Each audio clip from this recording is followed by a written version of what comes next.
Well, the signature tune get for play, right? We do play. So, hello, hello. This is Mohammed Shilon coming from North Carolina. And today is April 23rd, Sunday. So, as usual, we'll get to a show. What will they do this afternoon?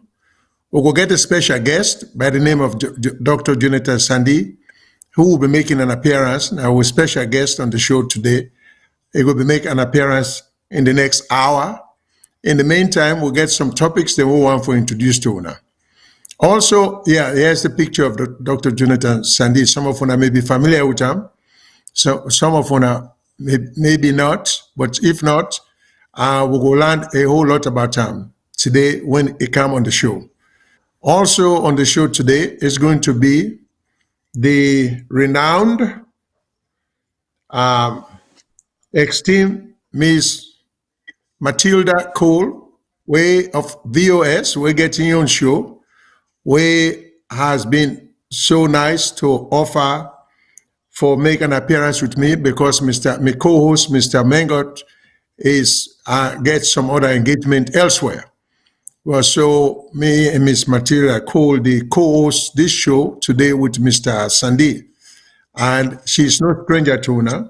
So I could just make just say one or two words, then we'll get the show will start until Mr. Sandy comes, when are the main guest. We'll get a few things we want to share with you now. Also, the video we'll just play for Leona see. We want to make a few comments about that. That video then the association of Dr. Yumkela and the SAPP, and so we'll try for make sense out of it. And so I think we'll get a lot to look forward to. So make I just pass on over to Miss Matilda Cole, make he introduce himself, but she definitely needs no introduction because she's very well known on VOS. You get you on show. But Ms. Cole, I pass over to you so you can tell the audience anything you want to tell them. Thank you very much, Mr. Shilon. Thank you for obviously having me on your show today as a guest co-host. Interviewing Dr. Jonathan Sandy, somebody we obviously as the show will go on when I will get for know but a bit more. As usual, I hope say when do well, I hope say any service on a friend on a safe. I hope say, the breeze hasn't been too bad. I know that the breeze can be very shaky these days, but I hope the breeze has not been too bad. I'm looking forward to today's interview. I think it's going to be, it will be a very informative interview, even so in light of waiting, just don't transpire now the land, right? The land that we love, something where we can see the inside and up much small pan. So, if we dare so knowing viewers them on another thing say if you do not see Dr. Sandy, it means he's a no-show. No, as a matter of fact, he just land inside the land. Okay, and in flight run late, so he just land inside the land. So it just a try for stabilizing himself a little bit, and then he go come join we another show. So I go tap here for now, family. All right. Now, we normally get numbers then we can let people and call we for make them be participant on the show. And we always can announce it. The show is live. And not only that, that is a participatory kind of show. So you can call in, ask questions. You can send in, you can text, fax, questions or comments. So it's a very interactive show. So we strongly encourage people for call when they can or for type questions or comments when they can able to do so. And also the other thing we normally can do of late, when the show starts, as soon as we begin for present or make a presentation, it's anybody thinks say that what you would present and get any questions, the lines are open right from the get-go. So if the lines are open, let us know. Please call. Don't wait until we're at the tail end, because we'll get to the end sometimes, or we'll get too close to the end. We're not going to be able to take everybody then calls.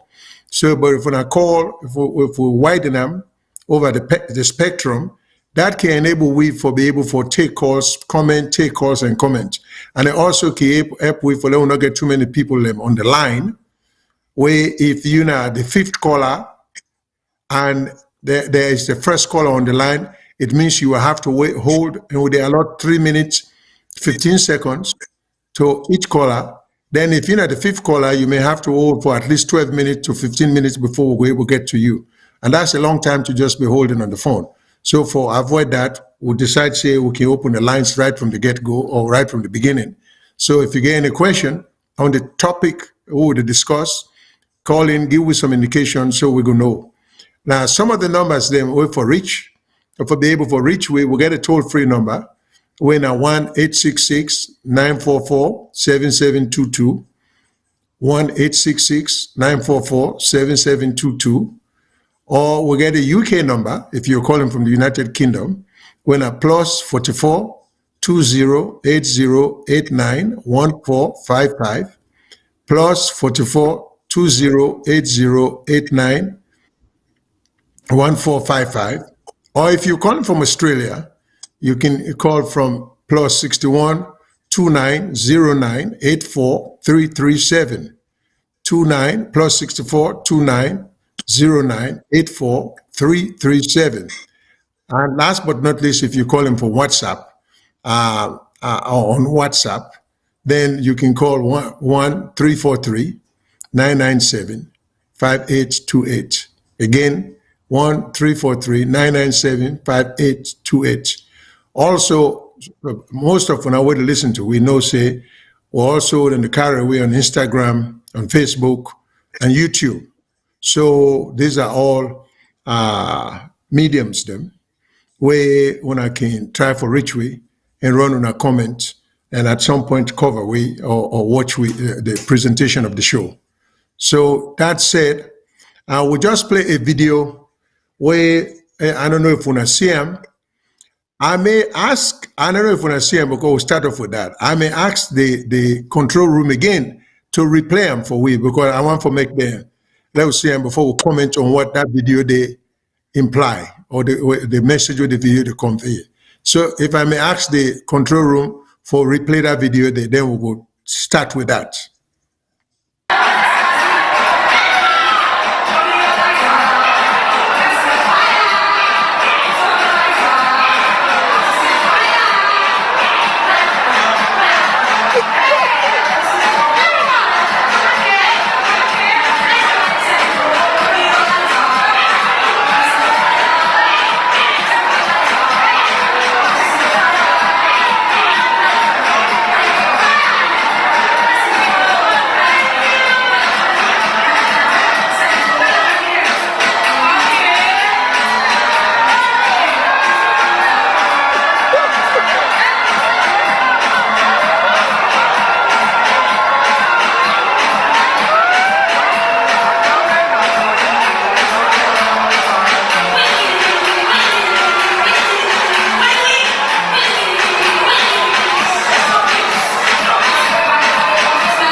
Thank you very much, folks, for watching again. We will play this video, one for player. Let me put everything in context. that video they want to see, so the launching or the starting or the beginning of the association of Dr. Yom Keller and President Bio and the SLPP. So this officially confirms the rumor over the area all this time, because we have not actually had a serious confirmation from Dr. Yom Keller that he's back into the SLPP, but indications are it still appears as if there is no confirmation as yet, but it looks like we say is back in there because this is the association. So now the excitement now and of waiting happen today na salon. So we just want to make one see. We will try to run some comments on that. Now, if you see President Bio wear a green shirt, then the first lady there, which I'm there, she had on green dress, and then Dr. Yom Keller, Naim, would think say Naim wear the yellow shirt. So looking at the picture, Dr. Yom Keller to the right, President Bio to the left. From we on perspective, looking at them or looking at the video, so Dr. Yom Keller, Naim at the right. When the video, the play with and the dance. So now we can take another look at another video where then they sign the agreement. When in English we will say the launching of the agreement, but we will say when then they sign the agreement. Let me just put on that simply. So now the other video this or where they do that.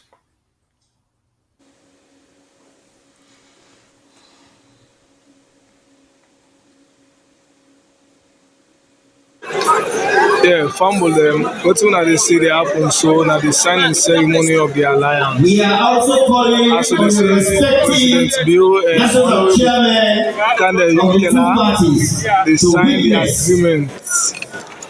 We bring the two the parties framework together and agreement. work together. Now the process now the CISO. This is an alliance for developed salon. This is an alliance of progressive minds where they come for we build salon and promote national cohesion.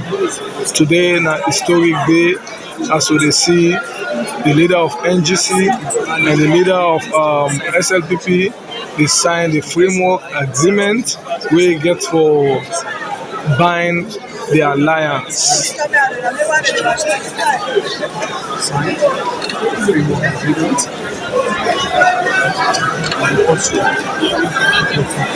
Also, the chairman for NGC, Mr. Suma, and the chairman for SLPP, Ms. Adin, they also signed. So this is a concrete agreement between the two parties, and now we know say the two parties then get for keep their identity. There will be NGC, there will be SLPP, but they all two work together for one goal. I sure say President Bio win the 2023 election. Apollo.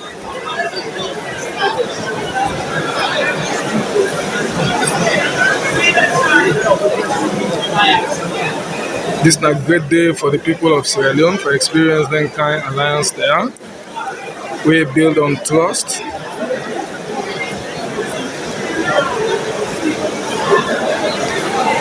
We all know how far President Bio and KKY don't come out from the days of NPRC.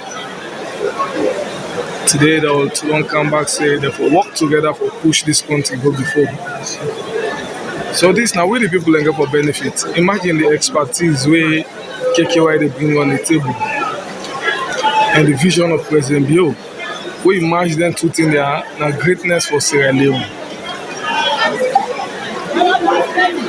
May they talk as Zakaria Jallo. Let this agreement go world of witness so they are a positive fruit we all want.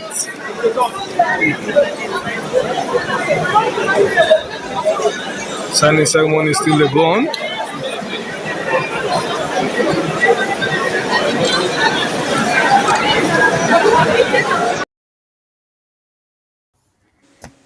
All right.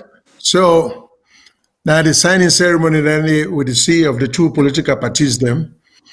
The whole process is a little bit, maybe they will be able to shed some light. How do they maintain or retain their identity as two separate political parties, yet they are one?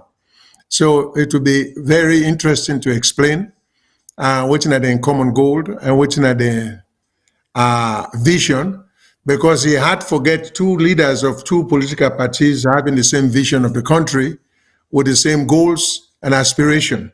So the commentator just not just talk about the vision.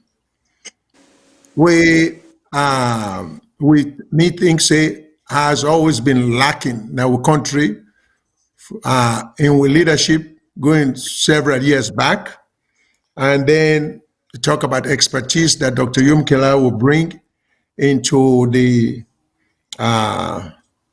alliance.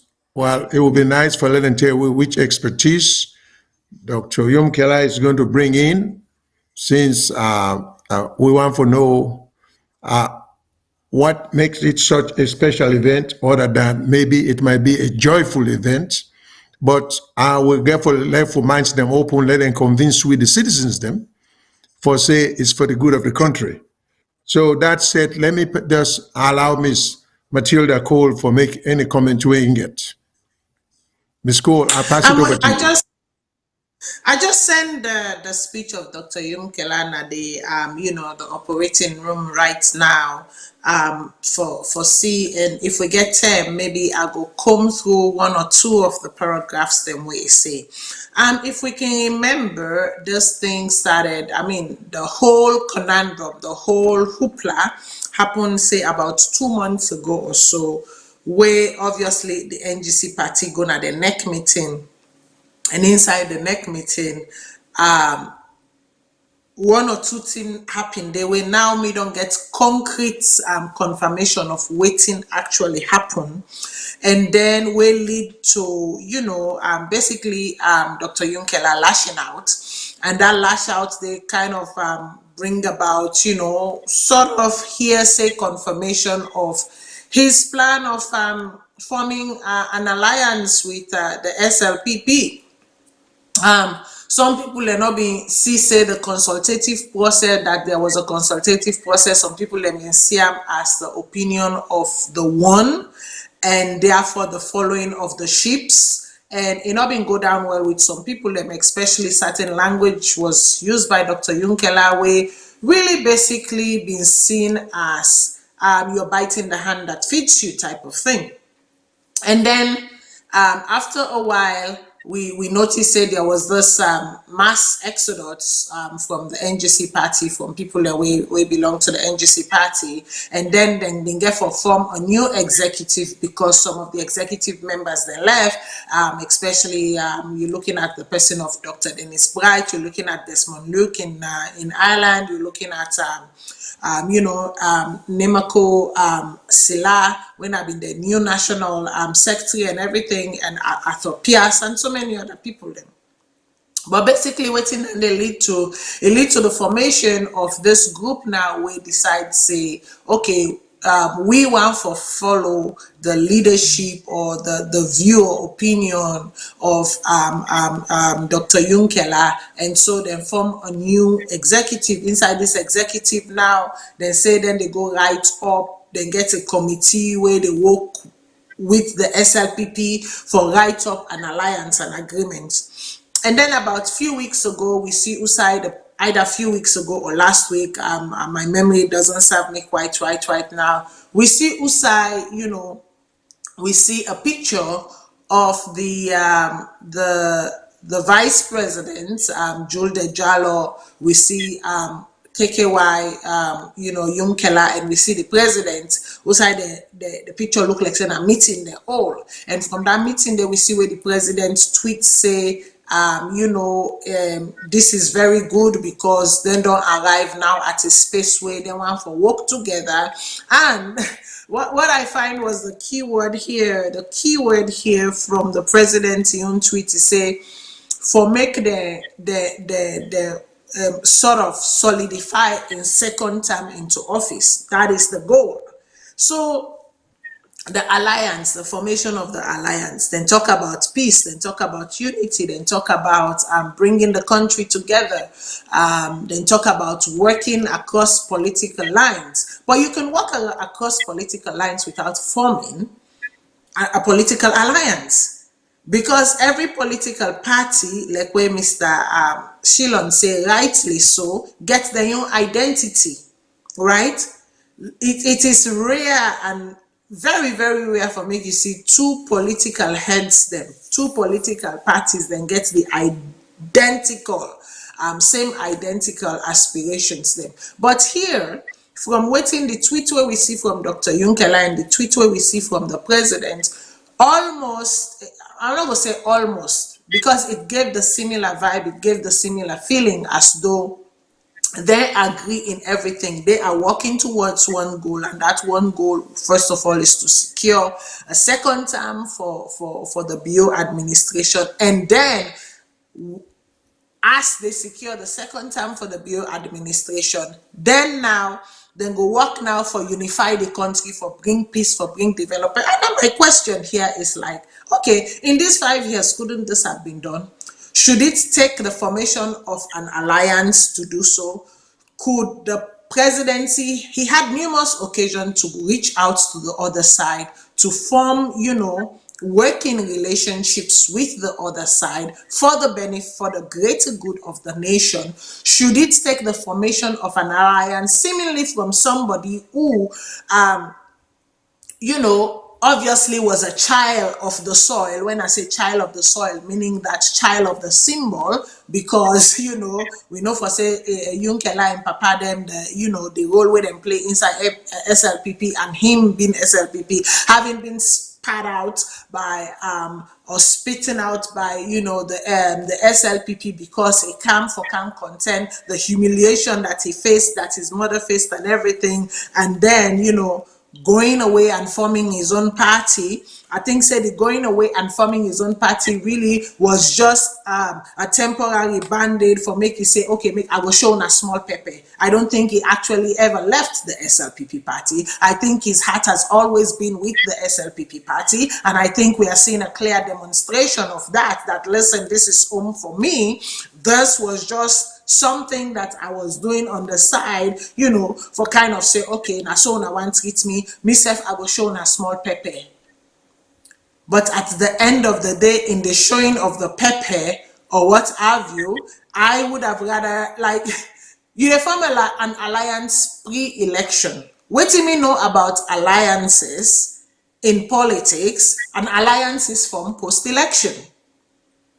Alliances are formed post-election. Alliances are formed when there is a first runoff, and then, the numbers them no add up, they not meet up, and then certain political groups them or political heads then they come together, then form an alliance for kind of beat the strongest political group most of the time, or for beat the incumbent. So this business of an alliance, I read the first letter where come off from both of the national secretary generals, them where they sign officially. That was last week, I believe. I read it on the show as well for people to foresee, where signed by the current the NGC national chairperson winner Alpha Sharif, and then with Napoleon Esquire,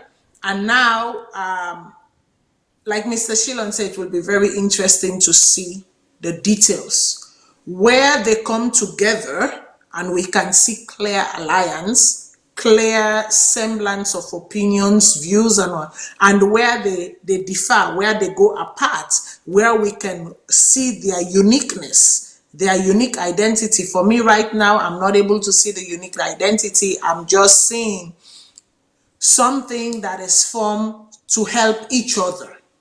But then the greater danger in this is that I see a political party that was supposed to be a third force in the nation, based on the outcome of the last election, whose identity is going to be eroded or swallowed up by the current regime. I go give you back, Mr. Shilon, as we dey continue for Rob Mott Pandas. These are so far, these are my opinions.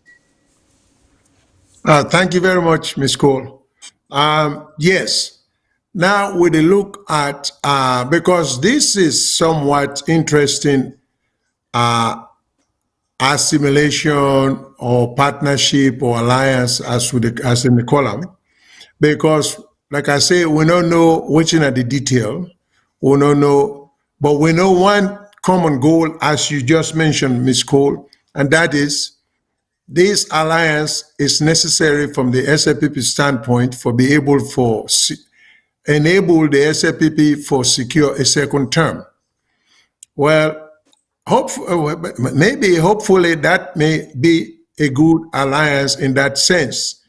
It doesn't seem that way to me from my own analysis, because I do not see what Dr. Yumkela will add to SFPP their own chance for win. I don't see what he go add to them. Because if anything, I think it would turn off a whole lot of people. They got a significant amount of people who once had faith in Dr. Yumkela, who had faith in the NGC party, using the colloquial language. People will be pissed off with that, with their spirit having been broken by this alliance, which was, by all indication, it happened suddenly. So I'm trying to muster as much a sense of analysis as to how does this alliance help SLPP or increase SLPP in chance for win the election. Okay, I don't see what it adds to SLPP in chance. But again, it remains to be seen that maybe it's a good move, but it's a little bit disappointing that this alliance then say now for secure the second term of President Bill. I wish it was for more. And if it is for more, they need for really try for tell we make we understand. I don't want to use this launching of the alliance as a criticism of Dr. Yumkela, but what I would like the national community for see everybody. It doesn't matter what political party you belong to. When I get to my own common sense, you're not going to be so learned in formal education for be able to make an assessment. When I for Right. look when I lead of them and determine if which way we decide so, if we for trust with politicians them ever, or if we take them at their words, or sometimes then they say things just for just get we for go along with them, but then getting your own ideas in mind. So we don't have to tell people that will listen to the show or people that will support any political party in the salon for say, well, this is not a good thing, this is not a bad thing. When I use your own common sense, see what you want to see and make your own opinion, form your own opinion, and decide. But we just care for be mindful of who that they would put for be with presidents then our country. Because we now see somebody the way they pronounce a very lofty goal for the country and the well-being of the people. That will not, I know it don't take years. We will see that one day. So we just get for be very, very careful as to how we see things to go in the country and how we lead us in the lead way. Now, the other thing I don't understand, and maybe Miss Matilda Cole will explain that to me. It appears as if NGC as a party seem to qualify for the presidential election for get a candidate, but other opposition party then say they are disqualified, with the exception of APC and SAPP. I would like to know how NGC qualify for be able or not be, they not disqualify NGC for produce a presidential candidate, but a party like the party of Dr. Femi Claudius Cole, in your party disqualify. And we need to talk about whether it's the best interest of the country. Because we have to be very careful. Because first of all, we see how APC, they write bad laws them, what President Bio turn around and they enjoy them this year. So we have to begin look at certain policies, like which in the election commission to do now, or the body responsible for elections, what they do now by disqualifying the small parties them. Is that good for the country? Is that, or that's harmful to the country? Should we be more inclusive and more tolerant and allow people them for participate in the presidential elections, or we think it's good? Because we know say with pattern Australia, which will lead us there, APC and SFPP, when they make laws, now waiting to give them undue advantage for the moment, nothing about the country in future. Then when fortune change hands and the other side begin for enjoy, everybody begin for cry the blues. So now we get a situation where small parties are being disqualified. Instead of find a way for include them, so they can participate and give them a fair chance, then they disqualify the small party them. And the other disadvantage is we cannot, anybody who care anything about Sierra Leone, it is dangerous for just create a situation when are the two dominant parties, APC and SFPP, with a terrible record in the country, to having done very little in 60 some years. For some reason, would they make laws where just they give them added undue advantage? They're not they only get advantage, they are getting added undue advantage where they're not deserved, they're not due. So when we make that idea with a lesson, the options of we citizens, of we people them. So when you get a great leader in the future, or somebody who can aspire to be leadership, who might have what it takes to run a country, but who doesn't believe in the two parties, you are being forced to belong to align yourself with one of them. Because people who know anything about the system right now, they know say, which I think is bad law, and this is what I can say, we'll bookman them, we'll write them. And I don't think this gets so much to do with bookman, I think that's selfishness. Then say, you cannot run for the presidency unless you belong to a political party. The question is why? Why do you have to belong to a political party for run? You take like me, Mohammed Shillon, I don't believe in these two parties. I think they're awful. I think they are one and the same. I think they're two sides of the same coin. So if I were a much younger man and I have a political aspiration, thinking the way I think, why should I be forced to belong to a political party and I don't have the money to form a political party? Why couldn't I just run as an independent? I get the same mindset, I get the same idea. Why not give me the opportunity to go out there and talk to the public and see if I can persuade the public? If I'm able to go out there as an independent and convince people over an SFPP candidate or an APC candidate that I'm a better person, then I am the better person. I don't have to belong to or I'm the best. So I don't have to belong to either party. But now we get a situation which is bad law and not good for the country. I mean, because all it does, it forces the two parties on the people. Because we know say if you not be APC, you could be SFPP. If you want to be president, as things are now, and NGC will be get the potential for build up gradually, for be a viable opposition to these two parties. Now we see the future and the vision of Dr. Yomkela. But so we therefore begin to look at all in there now we own country and begin to call into question some of their laws there, how they were crafted, and most of them were crafted by APC, putting so much power in the hands of the executive. Because they nobody anticipate say SFPP will come back or President Bio will become president. So the laws were just badly written. So President Bioka now, all the wonderful things they are doing in favor. So people who don't seem to understand are just getting angry with them. But it's just an accidental or incidental beneficiary of misguided laws them. You know, he's not doing anything that I would not have done if I had come to power and there are laws written in my favor.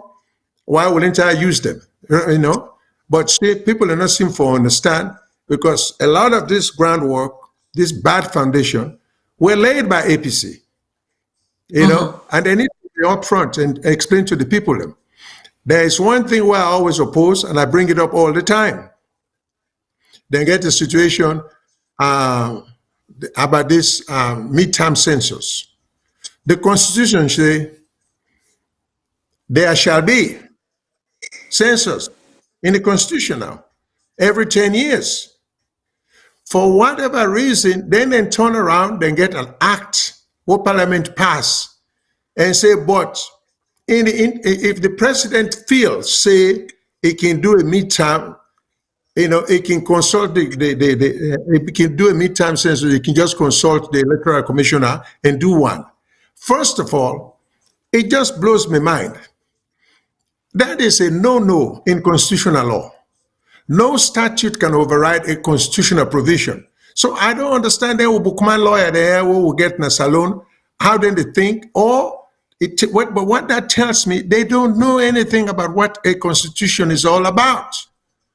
A statute cannot override. Once when it does say midterm, the census shall be, that's it. Now, they should have gone to court long time ago for strike that act day, where give the president that power day. But they have not done it.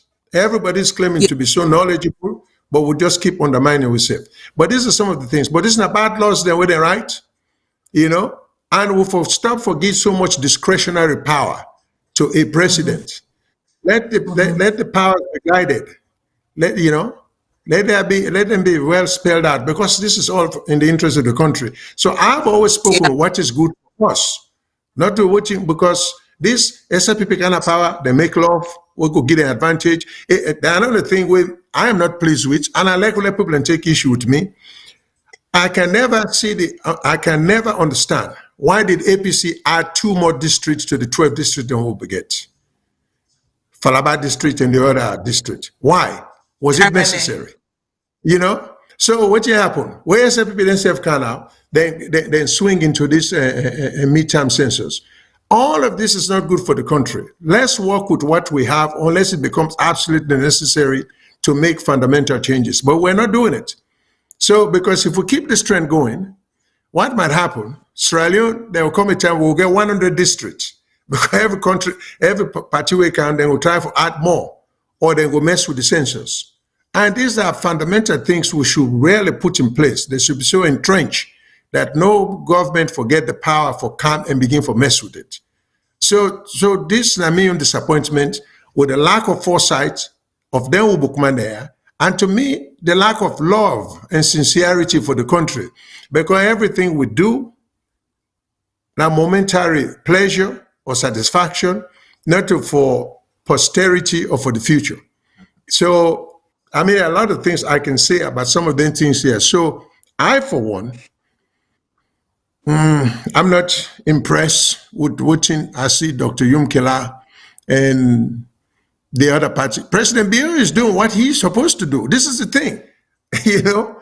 I mean, yeah, he used the prominence of Dr. Yumkela for add to in chances of victory. The man is doing the right thing. Now, Dr. Yumkela, I gave me doubt about. This man is highly thought of, but I just wonder, maybe if he would have been able to provide the quality of leadership that people thought he would have provided, had he even had the chance to be president. But so I don't see it as yet. But I see Bio as being crafty. I wouldn't say that about Dr. Yumkela at all, you know. But Miss Matilda, let me just hand back to you and not dominate the conversation. I think they are both being crafty in different ways. I think they are both using each other really. I don't think there was a time when I would sit here and say Dr. Yumkela is very gullible about the politics of Sierra Leone. I can no longer say that. I can no longer say that he is gullible about the politics of Sierra Leone. He may not have had his finger his pulse with certain things that have changed over the years since he left. But since he came back in, he's had enough time to reacquaint himself, to really understand that nothing really has changed. It's just a matter of how you play the game and who you decide to play the game with. Like you, I'm not faulting Bio. Bio is doing what Bio needs to do for Bio. Yep. So for me, my crime is not with Bio at all, because Bio is doing Bio. I'm coming to the act, the Political Legislation Act and the Constitution and all of that. I strongly believe that had the Justice Cowan, that committee had been set up by Justice Cowan, that review had been done by for the Constitution, I strongly believe that after the past government left, where they're not being try for really put them together, where that again a fault of the past president, because I think say if you don't spend all this money also for go through all this work, and that man did a brilliant work with reviewing that constitution. And once you review the constitution, then now you were able to see laws them way now align with the constitution, and then get rid of the laws then they. I think say when Biokam, remember that was one of his promise that is they're going to take a look at the constitution. They always have these little mind games that they play with the population, right? Just enough, then just the give the dangle, the carrot, just enough for make you maybe lick your tongue small and taste the flavor and say, oh, this is a good flavor, I like it, but not actually having a bite out of it. That's what these people have been doing. So basically, when Biokam, I think what they saw was, they saw the changes that have been made during this review. They noticed, say, if we can implement this one, so we basically will be our own, like for saying, we self they can end group now we neck. If we implement these then changes there. They see they look at, I strongly believe they looked at the pros and cons, and they realized the fact that keeping the constitution as it is will benefit them, will be for their advantage. And that's why they haven't done anything to for make the implement the suggestions them, the recommendations them will come up from the Justice Cowan led constitutional review. Now coming to the PPRC, you say somebody like Madam Femi Claw, your school Unity Party, why should she be disqualified? Waiting bring about that, and waiting make the NGC, the SLPP, and the APC are the only political party that will qualify. Remember back in December, earlier on in December, NGC came. As a matter of fact, after the how they call the convention from the SLPP, NGC was in December, then get the young delegates conference and this and that for nominate the chairperson, executive, and what have you. Now, I will always say thank you to this guy, also Ibrahim Tomi of Center for Accountability and whatnot, because few weeks ago, or maybe about a month ago, now you don't talk, say, listen, the PPRC is not saying anything. Political parties are not quite sure what's going on right now. Nobody is talking. People need to talk to each other. The political party and the PPRC, which is the Political Party Regulation Committee, needs to talk with each other. They need for people, the political party, they need to understand where things stand at the moment. It was at that conference, or at that meeting of minds, as I should call it, that we now hear from the present president of the PPRC political party, and get this, who is a patron holder of the SLPP party in the SLPP party. You cannot, for me, like when Mr. Shilon they talk, we not get to act them together. Because how can you be the chairman of the Political Party Regulation Committee, but at the same time you are a patron political party card holder of the ruling government. So now see how thing then they overlap and really know the confusion they come in. Now then now in can say he say even though na 17 political party then register. He say even though na 17 political party then register, he say na 3 no more according to right now, na 3 no more qualify. He said that 3 of them no more, the word where he used as a matter of fact, he said that 3 of them functional. And so that bears the question, what do you mean by functional? What are you saying? Then he goes on to say that, for political party then for register, they need then for register for this election, it costs 36 million. 36 million, which is about a flight ticket to Sierra Leone. Then he goes on to say, then get for meet certain things then. He say one, then get founding members list, and inside them founding members list, then the list get for be religiously inclusive, it get for be tribally inclusive, and it get for be regionally inclusive. It goes on for say that the regional offices, they have to have regional offices in all 5 regions of the country. And he said the other, now he say aside from the SLPP, the APC, and NGC, he say all the other parties then get question mark on them. And that Usai in Timap right now, the only 3 parties then will go show up now the ballot box. I hope just Dr. Sandy joins us soon, because this will be a very interesting question to ask him as well, because he's an aspirant flag bearer. Does he qualify? How is he sure that his name or his party is going to, on that set day, surface, on the ballot box?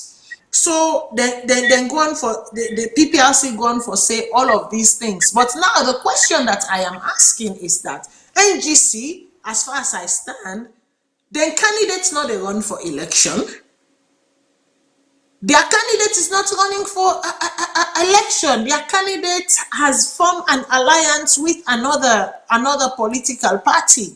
So does that disqualify them then from appearing on the ballot box? Because as it stands right now, they keep saying that, we are an individual entity. But you are not, as far as I'm concerned right now, he not talk say in the run as a presidential candidate for the NGC. He said in the align himself so that the current president win an election. So the question when we go throw back to you as a legal mind, sir, is that from where we stand right now, can we consider, obviously I don't know all of the rules and guidelines, the pros and cons and whatnot of the PPRC Act, and also the NEC, but can we truly have the NGC as a political party featuring on the electoral ballot papers on that set day? Because for me, they are in as much as they might claim that they are a political entity, the moment you form an alliance with somebody, it means that you are merging as one. So is it vote splitting? Is that what I don't get it. So please, sir. Well, the whole idea is just so confusing. I don't know what these guys are thinking. I would simply say, to me, this is just an assault on the intelligence of the people, naturally. Because under what circumstance is NGC qualified for the upcoming election, and other parties are not qualified? And so you see, when we talk about corruption, this to me is corruption. Because NGC don't align with SAPP, somehow they make provision for NGC for qualify without specifically telling us how did they qualify. Now, as far as we know, Femi Claudia with the Unity Party, then pay all the necessary fees that were required to qualify. That's what we know. And those of us who follow these people will determine or assess capability of leadership. Nobody will say Femi Cole is second to anyone in terms of astuteness. She is Yeah. very much on top of things for empathy, So if we are looking for the best and the brightest for runway country, why would not give everybody equal chance? Why are we giving undue advantage to NGC, where they don't even get a presidential candidate? They know if they already that by implication, the doctor will say Dr. Yomkela is not going to run for the presidency. He's going to support President Bio for re-election. But yet they say in particular qualified. But the other party that now where they present presidential candidate, you can see the PPRC, they go all out for disqualify them. My argument is at the end of the day, it's the country that suffers because we keep producing incompetent leadership, short-sighted leadership, greedy leadership that are harmful to the best interests of the country. Because of them kind of a thinking here. Because we're not trying to get the best people in for run the country. All what we try to do so now for disqualify the capable people them, and then qualify certain people that we know are not in the position to run the country. So, and I do not see how is it useful to the country. Okay, I cannot understand if you eliminate them small parties there, because political history, we've always had minor parties them, small parties them, where after election, they've joined forces with the bigger ones them for forming majority, like the Timu Bangura them, and we joined the Karfa Smart them, and on and on and on and on. Okay, and even APC with the Magai set of people them, whatever Charles Magai and Pachibi name. So, I mean, it's always been a beautiful type of political amalgamation of parties them in the country. Now we gradually kill just because basically if we watch the trend, if we're not mindful, we are going to be stuck and be forced into accepting or into having no option but you get for be APC or SAPP, or else you don't belong to anything. And I ask the simple question, when we give ourselves that option there, is that what we want, or now for left the small partism? If a small party get the leadership capability for persuade the majority of the country, for saying them for lead, because the bigger ones don't fail, let it be. But we just continue to make this kind of a terrible practice of just giving, and then we try to turn this political thing necessarily into musical chairs, whereby if it's not APC, it has to be SAPP. Let independents be given the opportunity to run. Let we see, because to be president is not easy, no matter whose party you belong. It's tough work. But if someone who doesn't belong to any political party or either major political party is able to overcome all odds and want the majority of the people and for vote for him for be president, what harm is done by allowing that person there for become president, where they overcome all the odds? Now, Miss Colby, they read something about all these qualifications when they talk about tribally balanced, this and that. How are they going to be able to set them criteria? How are you going to be able to meet all them criteria and therefore be a national party? And when they talk about tribal cohesion and tribal balance, so how many people, or how do they, I'd like to know what the criteria is going to be. So, I mean, any political party forget so many percentage of Limba, so many percentage of local. I mean, it's ridiculous, And these people are killing this country. They are really hurting the country, And it's time people begin to understand we lack for copy, because if you are just call and say we lack for copy, we not try for adjust with copy for suit to your circumstance. We want to do what the other countries then do, even though they're in your situation. I just say a comment by a viewer. We say if we can learn for just, it's okay to copy other system or other people, but you get like close. Like anything else, you can like something and look good by somebody, but if you are, it might not look as good by you. So if you want that closet for look good by you, you will get some alteration. Take and go to tailor, make it alter a little bit, or to some extent, maybe a whole lot for make it fit you. But we want to copy things and bring and come and introduce them as copied, where that thing they're not adjustable to we own unique situation. And we keep doing it. And one thing we also have to agree about. Sierra Leoneans, we intellectuals them, they're not as great in being resourceful.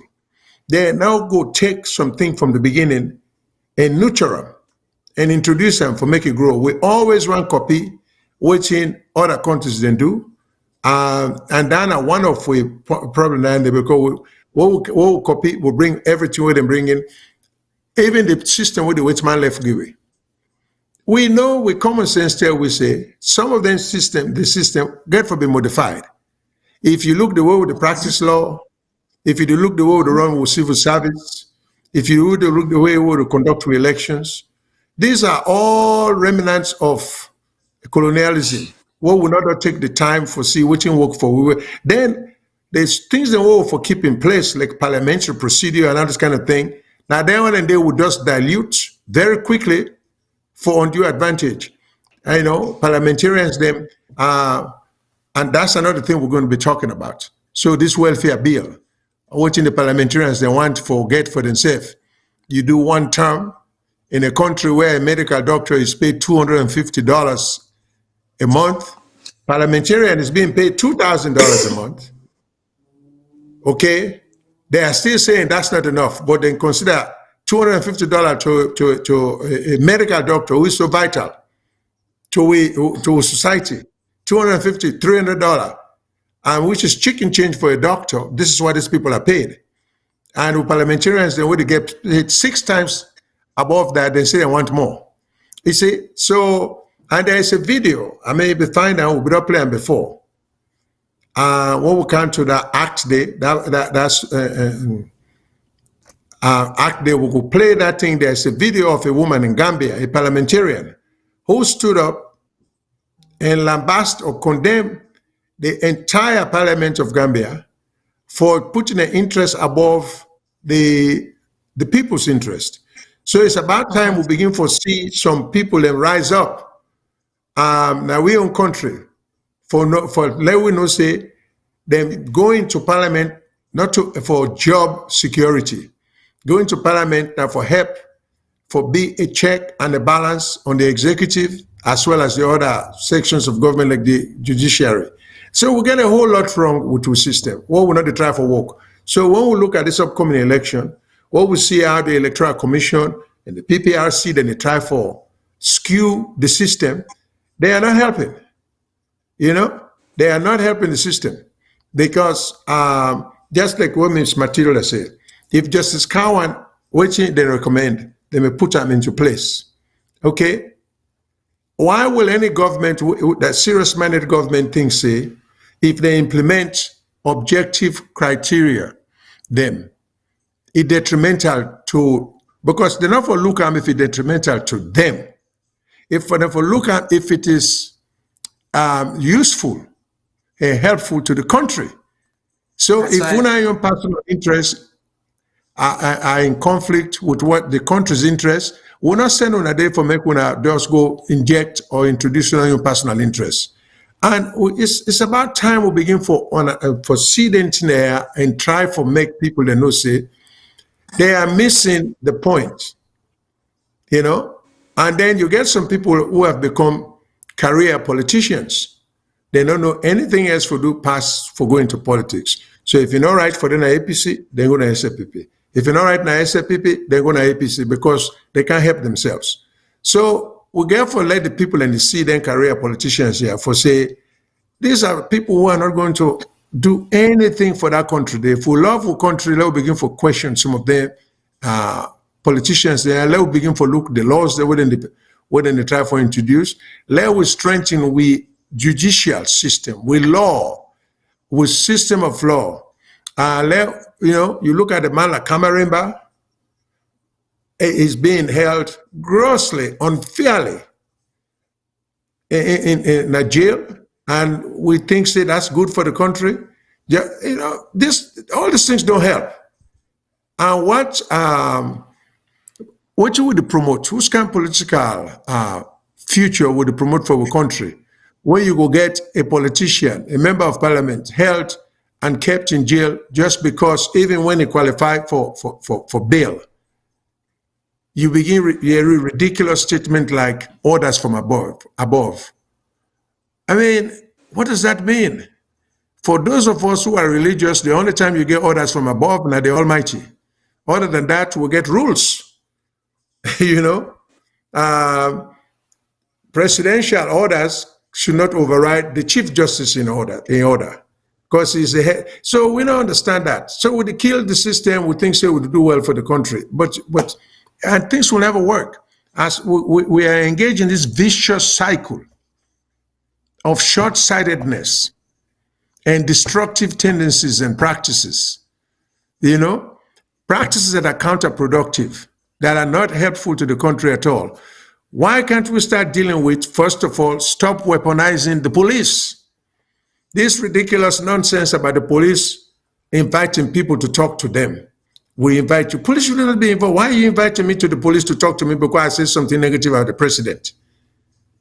The police shouldn't have anything to do with that. And we think that this is good. And this is a practice where they go way back from Alban Maga in term, Shaka Stephen in term. And we were even younger, and now we are old folks with the continued such foolishness. The police should be completely out. The police then for be given for print a constitution in a small form. Let every police officer that be part of in training your constitutional right of freedom of expression. You know? So if I'm not like the president, it's nice to be respectful. It's nice for me not to say anything insulting to the president or about the president, but it's purely constitutionally allowable if I say something disrespectful about the president. You see, we want to practice democracy, but we're not willing for democracy allows But that. You see? that is the Go ahead. point they are at. That is the point. Unfortunately, that's the point Sierra Leone is at, and unfortunately, that's the point Sierra Leone has always been. For them, an insult or what appears to be an insult on the president is, oh, it's a no, it's undemocratic, it's you've broken the rule, you flout the law. And I'm like, where does it say the president cannot be insulted? Where? Why should someone go in jail, or why should someone be remanded just because somebody thinks, oh, whatever they said or whatever, it's it's an insult to the person in the highest share of the land. I'm like, also on a pull and kind understanding there so of how democracies work, of how free society works, how una they come about on your interpretation of understanding what civil liberties mean. Because the moment you have a divergence of opinion, or an opinion that differs from the other, it means you're an enemy of the state. It means you're not badat kumbra. It means you don't like the land. It's just like just now I was looking at reading some of the comments from the viewers, and one of them was like, if anyone is against what happened today, the alliance of the NGC and the SLPP, it means you are unpatriotic. Where do you get off with that notion? Like, where do you get off with such notion? Where do you get off with such understanding, such perception? Which lenses are you using? Like, waiting are your yardstick of democracy? Waiting are your yardstick of patriotism? Go back and look at the word patriotism. Which lenses and which yardstick are you using to judge the other? That because they not agree, or they're not in favor, or they're not totally are in line with, therefore they are unpatriotic. Like, when does patriotism, or the definition patriotism, become so myopic that if I do not see things through the lenses of an other, it means that my lens are blurred. It means that my lenses are not functional. It means that my own lens, they're not clear. For crying out loud, can we allow and embrace individual opinions and individual minds of thinking? Because it look like, for say right now, like Salon, we just want to lock people in a corner where they do not have a mind of their own anymore. Having the mind of their own to think for themselves is like, like when they say, don't cost the president, oh, you don't cost the president. Now for go, bring and kind of CID for statement. Statement of what? For what? Like, if we dey say we want to cultivate the phenomenon of democracy, democracy is an ever evolving phenomenon. Democracy is something where it does not have a clear path, it does not have a clear definition. People aspire and espouse to be better, and the better is for all, it's not for a few. So here we find ourselves now. Waiting me know of KKY after he lost the election. KKY has always said that his interest and his sole interest is the creation of the energy nexus network. So now at the Sudan, now they think about, okay, this person, when we don't hear in a different international forum, they talk about the creation of the energy nexus network, and creating a knowledge hub within the continent of Africa, where it will serve as, as the nexus, and then clean cooking. Oh, okay. So viewers, we hear that Dr. Sandy is here, that Dr. Sandy is on. So I will just finish my statement, and then we'll give Mr. Shillon the opportunity for bring on board Dr. Sandy and for welcome Dr. Sandy. The like his concentration is clean cooking. His focus is energy, the energy nexus network, the knowledge hub. So this person where they tell me for say this na in heart desire, na in waiting and call. After he lost the last election. Now, 5 years later, with everything else he has said, it can now form an alliance with the person where he don't talk against for the last 4.5 years. And because my view, my opinion in that sincerity differs from yours, you say I sell out to my country. Can we allow our minds to function and think outside of the box? And can we respect people's opinion and stop labeling them just because their views do not align with yours? Anyways, I'll let her give Mr. Shillon. Thank you very much, man. Just briefly, before I introduce Dr. Sandy, let me just comment in terms of what you just said. I think certain people, but this is the beauty of a democracy also. Democracy also gets room for ignorance. You see, we have to make room for ignorance. And so sometimes ignorance based on lack of proper or adequate information. So that's what makes democracy such a complicated process, because even with the ignorant one, there has to be some degree of tolerance. Because you don't question somebody else's patriotism because see things your way. Because the whole idea about patriotism, that you vigorous support of your country. So some of us are just as vigorous in our support of the country. The difference with the person who is talk about that, and like people like we in the country, we focus on. Some people cannot separate political parties or the leaderships from the country. Then figure say if you're opposed to the political party, if you're opposed to the leadership, you're on patriot. But these people are not the country. You see? Yeah. So there are a lot of us, we are just as patriotic, in fact, far more patriotic, because we vigorously, emotionally, but 100% are committed to love of country. And we get bothered when we see people them, they spoil the country, just something like where you get a piece of property, a way you see somebody they spoil them, it can upset you. So now that so some of us get upset because we know see the country get the capability for do better. We get the people, we get the intellectuals. So, but things have not been landed in the right hands for lead way in the right direction. So for those people that what they call, I mean, their disagreement, even if you question one's patriotism, I mean, all of that is welcome, but they need to understand, say, their own feeling in terms of they're in love with KKY, they're in love with President Bill, they're in love with APC, they're in love with SAPP. That is not an indication or definition of patriotism. Patriotism No. is based strictly on your country, what you care for about your country, not your political Yeah. party. So anyone who says that a need for go review what patriotism mean and then come back, but you're also welcome. Like we say, if one for practice democracy, it's a tough goal.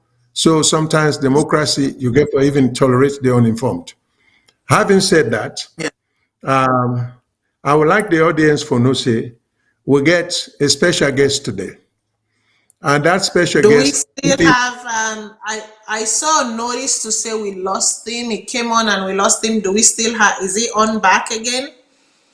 He might be having connection issues. Is he still on? Can the control room let us know if he's on, please? Yes, I see. Yes, he is on. Good. okay.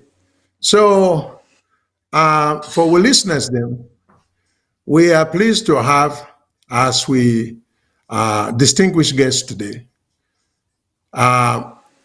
a person of international repute by the name of Dr. Jonathan Sandi.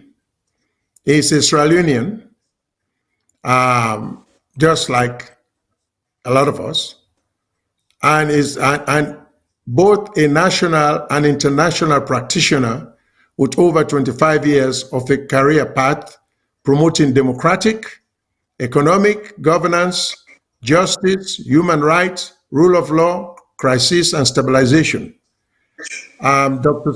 Dr. Sandi has spent many years working for the government of Sierra Leone, the Economic Community of West African States, ECOWAS, UNDP, the African Union, the World Bank, and in numerous roles providing high-level strategic and senior adversary support in the ECOWAS, Lake Chad Basin, and in many other parts of Africa, South Africa, and the development community, and so on. He brings extensive experience on the understanding of risk, challenges, opportunities for Africa's peace and security. And he's a specialist in all these areas. So without much ado, I can spend another 5 to 10 minutes just going over Dr. Sandi's credential and experience. So, but without much ado, I would like to introduce our distinguished guest, Dr. Sandi, and will also allow him to give us, or take the opportunity and tell us more about himself.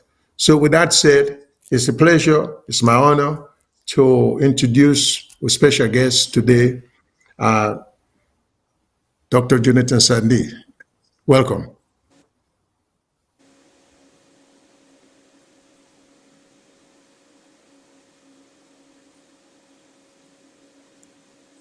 Can we get a control room for tell us where we stand?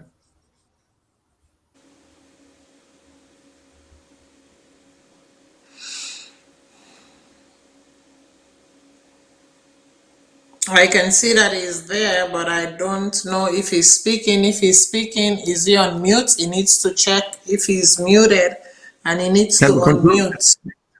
Yeah, control room. Only you guys can take charge of that situation.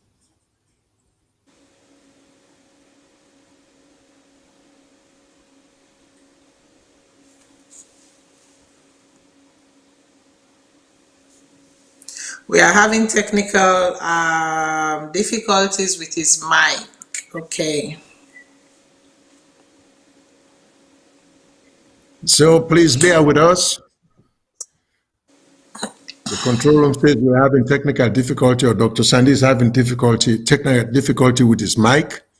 So we hope that will be overcome as soon as possible.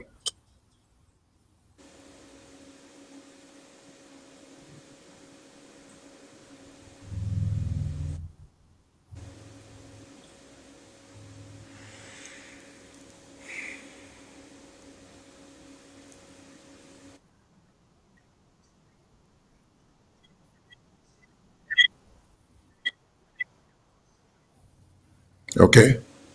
Okay. All right.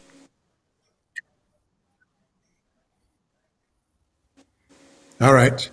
So, Miss Matilda, I know I was doing all that talking. I don't know if you want to make some comment in terms of watching some of the things that I have in the comment on about the way they make with laws, the way they do things, the way they try to restrict uh, uh, participation in the electoral process. They come up with their restrictive laws here were not good for the country, were not good for even the political parties themselves, you know. And then we were talking about the Cowan Commission when they make recommendations that the APC party, as well as this SLPP party or the SLP government, the APC government, did not see or find it advisable for implement some or most or all of the recommendations by the Cowan Commission. So then we keep spinning wheels and we think, say, that good for the country. I don't know how that helps the country. It helps certain individuals. I mean, but it's not taking us anywhere. We need for try for really move out of this situation we find ourselves in the country. You know, the leaderships, they are not helping. We need forget if we try to do coalition of some sort, we need a coalition of political parties and intellectuals who could come up and follow the Kenya model. Kenya, they were having this kind of problems. What would they get? Until they come around and decide to say, you know, for the good of the country, we'll for begin for open up, and we'll get a video where you can see the president of Kenya right now is telling the police, stay away. The police, you are there to protect lives and property, not to protect we in our government, not to protect anything. We get enough of we own individual support for protect yourself. When our duty now for protect country. And this is so reassuring when you're a president of a country like Kenya, they talk about that. So we need for the play that way we own country as far back as Albert Maga in time to this date with the weapon. I mean, the police have lost total control. They're not getting no sense of direction. They think they see themselves as a political force, not even the civil service anymore, that then get the right for just call a citizen and just say, we want for interview you because we not like what you say about the president in power. I mean, and they are called law enforcement. They don't know anything about the law. That you get it right for disagree or for, like I say, I strongly encourage respect, to be respectful to authorities. Now, part of we all bring it on there, you know, for be disrespectful. But now, constitutional government will get now. If somebody chooses to be disrespectful, when I go get for find other ways for deal with them. But we're not to forego begin harass them, cause them discomfort, and force them for come now CID and candidate for overnight or 2 days, just because the person say, I don't like the president, or the president do wrong, or because a musician make a song. So how are we going to develop with democracy if we're so petty, if we're so thin-skinned, if we're so sensitive to even any negative comment, you know? And if you're doing the right thing, you wouldn't be all that sensitive. If you you do what you promise, you know, like you say, sticks and stones may break my bones, but words will never hurt me. So you can, you know, let people say what they want to say. if you're doing the right thing, you can always defend your position. But this is just getting out of hand. The police, to me, and the irony about Sierra Leone, the police engages in lawlessness in the sense that where they for put the strength and the concentration for protect public, bring down burglary, thievery, crime, they don't even focus on that. They not go around arresting or harassing. I call that harassing people, responsible citizens who may have just expressed themselves openly. And what you will not really understand, the way God make human beings, I don't care how powerful a government is, there will always be people of courage who will speak out. Yeah. We see what take place in Iran recently, as draconian as they are. When a young woman was died because they get what you call the morality police, then see the woman not dressed properly and somehow she ended up dying, the women took onto the streets. And when the Yeah. government of Iran begin for shoot and this and that, some people say, like we don't get earlier American revolutionaries them. Some people say, give me liberty or give me death. So Right. scaring people with gunshots, some people, they prefer that because they don't want to see all this rubbish. So you're not going to scare everybody from demonstrating against what you consider to be injustice. They will stand up. They would rather be killed. Not till we all afraid die. Some people are that, like people commit suicide. I don't get mind for commit suicide, but people do it. Yeah. So same thing. Some people, when they believe strongly in the views, they will go out there. They will say it. They know the risk they're taking, and they're not mind for take that risk there. So we cannot silence people when they get strong views. So the best way for you for develop the tolerance, for be able for listen, accept, and ignore that person there, even if you don't agree with them. So this is some of me own things them. So I consider everything what they say as patriotic. I love my country. I want to see we all, Minde Limba Loko Chimini Suso Madingo, we all enjoy the same level of liberties. And so patriotism, to me, that's how you form it. I think you're patriotic where you're concerned about how the other man they live. I'm being patriotic where I'm concerned about poverty. I'm patriotic when I think, say, somebody will live in a pan body, not deserve for living in a pan body, but he can't help himself. Now that make you get government. Isn't that patriotism? Is it? I mean, am I not being patriotic where I say the man within a slum, the man within a bay, the man within a bomb, deserve for live there? And that government I'm a responsibility for uplifting life? Am I not being patriotic when I say everybody deserve for get electricity uninterrupted? Everybody for be able for put food on the table for feeding picking them and in family? This is all patriotism. So I don't know what people are talking about. How can you be patriotic where you say, if I get one bag rest for me and you take all the rest where I criticize, I'm being unpatriotic? What gives you the right for eat everything and left me out? So is this kind of thing we promote, then we think, say, we are doing well, So we have to be very careful how we attack others. And we just have to be tolerant of each other's views. Listen to what Miguel for say, but no, you don't love Sierra Leone anymore. In fact, I don't think, you love Sierra Leone, because if you love Sierra Leone, you will see Sierra Leone higher than any political party. I love Salon Pass APC. I love Salon Pass SAPP. I love Salon Pass Minde. I love Salon Pass Creole. I love Salon Pass Timini. So Salon, that's the country I want to see we all do well. So me now gets the hang up way a lot of some people then get. So I'm on patriotism down there. I'm being patriotic by doing what I'm doing now. I know perhaps I had to go run for election for line up my pocket. It's the one way to go home, say one run for election, where say go do nothing for the people. Is it being patriotic? I'm not so sure. So we just have to be a little tolerant. We can disagree. In fact, me and profession say reasonable men can differ. We don't have to see things in the same way. We can differ. But respect the other person in view, know where he's coming from, and see if you get a point. But until we get that level of tolerance there, when our leadership for promote that, Now, with leadership for begin, in fact, a good government would discourage the police from harassing people. When you call a political leader and say, "Come, we want to talk to you," and I think the government, the powerful, say, "Hey, hey, hey, cut that off."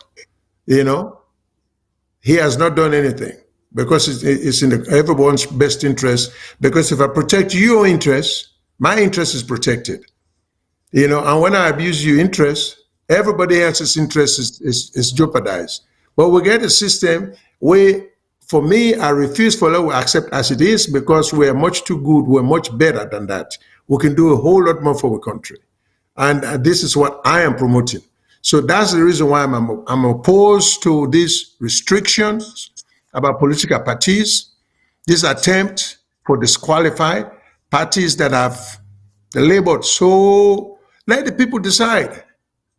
Why are we Exactly. deciding? But the thing about this whole thing is that the PPRC might think they are aiding, or what it appears to look like they are aiding the current regime, by disenfranchising or by, limiting the access of other Parties? smaller political parties them from participation. And then, this alliance right now, we quite frankly, like I can say, in order pull comot, in order add pan APC, SLPP. If the SLPP has done such a tremendous job, they should have been confident in themselves walking into this election, not wanting any form of help from anybody. But unfortunately, I am sorry to say, this help that they think is going to be of help to them, I don't see it.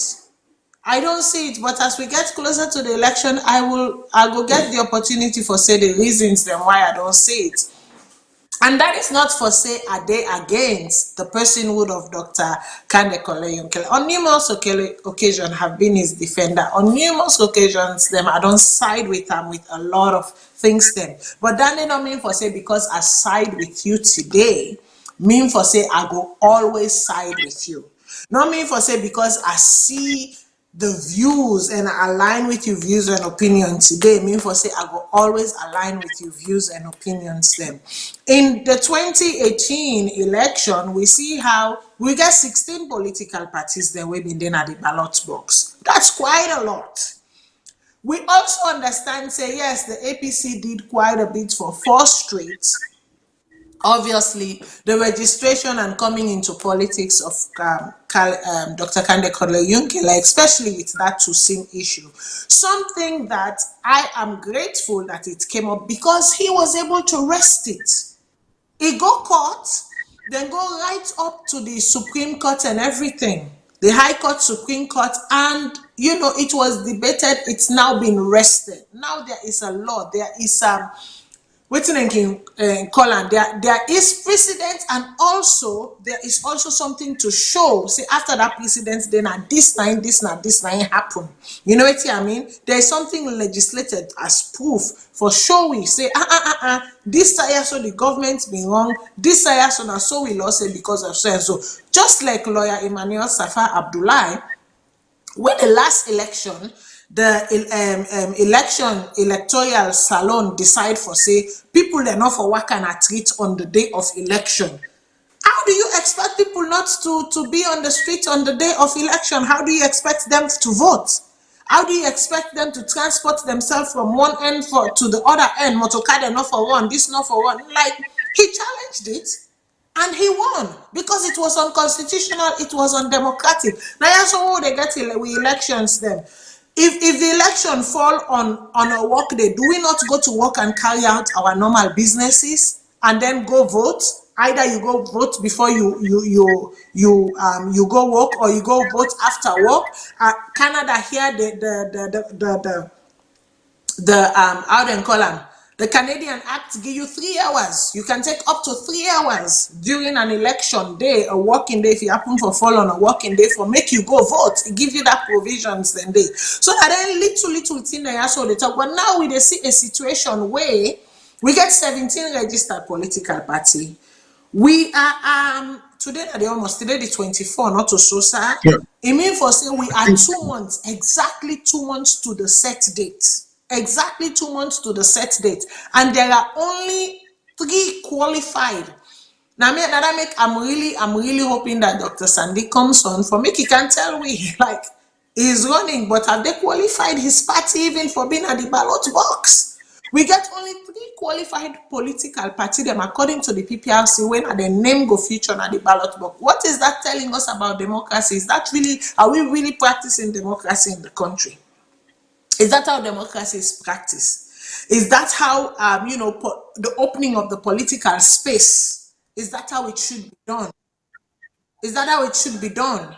You know? How are we opening the political space? Are we even trying to open the political space for smaller parties? Now, if you disenfranchise smaller parties, then also, do you think by disenfranchising the smaller parties and bringing, and quote unquote solidifying the alliance between the SLPP and the NGC, now then they go give them a guaranteed win? Absolutely not. It no matter if una add waiting una been get the last term, then una add the 6% where NGC been get the last term. What you are doing, you have to know that there are people within the NGC that will leave.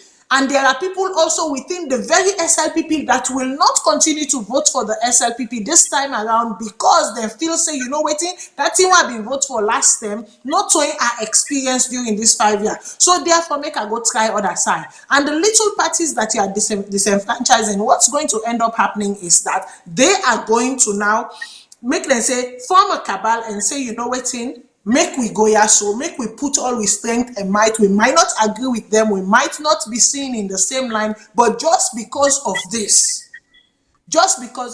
we they can't teach you now. Is that the space we are looking for? Is that the country we they aspire for develop? I see Dr. Sandy don't come inside. Make her Yes. set me much small. Make her again tell me. Welcome, Dr. Sandy. Welcome, sir. We're glad to have you. It's an honor to have you on the show. I've been there a few minutes ago thinking that there was some indication that you were already on board. So I do this lengthy intro about you. Then we're not able to get you.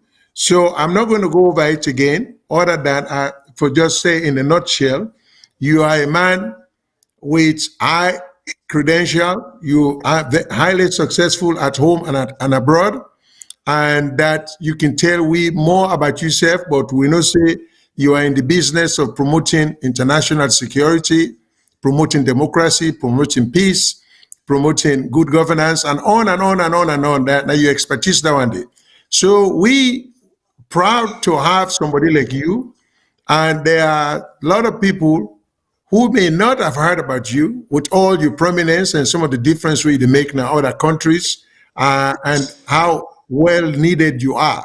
So please, we will want you to tell us. There is no time limit. Feel free to talk as much as you want. We'll not say you get a political party, of which you are the head, and tell us about that party day. We'll not say you get political aspiration to become president. Tell us why. We'll do some follow-up question, but please feel free to talk and tell us as much of yourself as possible. Thank you, sir. Thank you so much, Pashilon, and then my dear sister, Matilda. And I know say Abdul said in the background, me and they relate a little bit. And my brother in London, Victor Mengo, who is your close friend. Now, my pleasure for the so this evening and for engaging this conversation. First, now I apologize to you and the audience, you numerous audience there across the globe, for we are late for honor to this invitation for talk. The reason is I will fly all day long today from morning. Now I reach Freetown, and say the also way reach Freetown for connect with the water taxi, and big challenge. But I'm happy that when I give me the opportunity for express other than me, and then as well as the political party ideology and political party itself with the lead. Of course, people like Matilda, we don't interact a little bit at the initial stage of where we try for thing, but how for move and make sure we get it right in our country. And the reason is, as you say, Mr. Shillon, for some of us, the institutional memory we'll get is that we have come a long way in this country, and therefore we now foresee Salon reverse into conflict.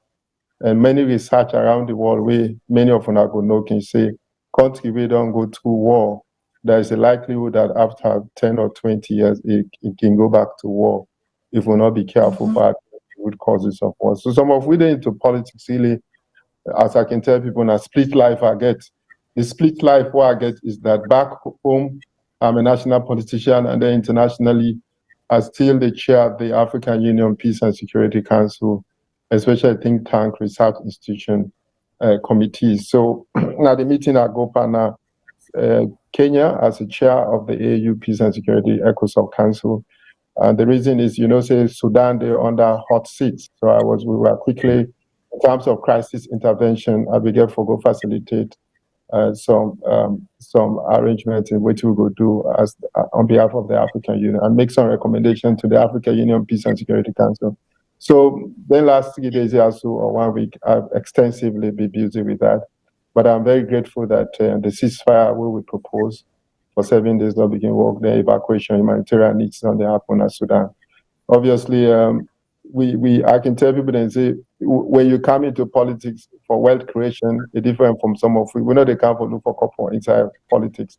Now the moral values where Dr. Jim Jonah, Jan Kaba, and many others, the Mubangra, where we come out college, we'll begin work with them, people then they take, we rose to the rank of being chief of staff and national security advisor, and now with the Cairo. In fact, on the basis of that, their experience and dynamic, they invite we work now at the United Nations. So I'm very grateful to that generation for the moral and ethic values that we they imbibe in some of we. We not believe in thief, we not believe in corruption. I was signatory to many of the defense and security sector reform programs in this country, including the military and the police, the intelligence services, the justice sector development program in those days. But we carry those moral values, now they inform me. And the question you ask about the party which I chair and lead is called the National Unity and Reconciliation Party. And the main ideology around where we established the National Unity and Reconciliation Party on December 20, 2017. Now the fact that we do some analysis over time, they tell me Komoyasu who left State House after the war done on January 18, 2002. And as you well know, I can always tell people and say, this particular year is very important for where they can go to war, because if it takes really in a 21 year, I don't take so where we don't go through the war. And then what next? Are we in a better situation today? What is different we are doing? Are the victims of the war, for example, are me party with the Wobo reconciliation? The main question we ask ourselves now, are the victims of the war in a better situation today or worse off? I will say victim them, the TRC, the Two-Time Reconciliation Commission report with Reverend Bishop J.C. Humper, the Gilly chair and published. It then defined the victims then from then disadvantaged youth, sexually abused women then during the war, then the amputee, the war wounded, the orphans, and including as well as the ex-servicemen, they were out and lay them and them, then life them for fight for democracy. So it's a whole scope of, and the estimate is that about 60 to 65% of the national population, many will they describe they as victims of war. So the question then is how much we don't come for address some of them. What can we do differently, for example, for address some of the main drivers and trigger points the way Bishop Humper then mentioned that the report say, nine are some of the root causes of war in terms of bad governance, corruption, issues to do with gross human rights, nepotism, regionalism, identity politics, tribalism. So all of that are in the TRC report.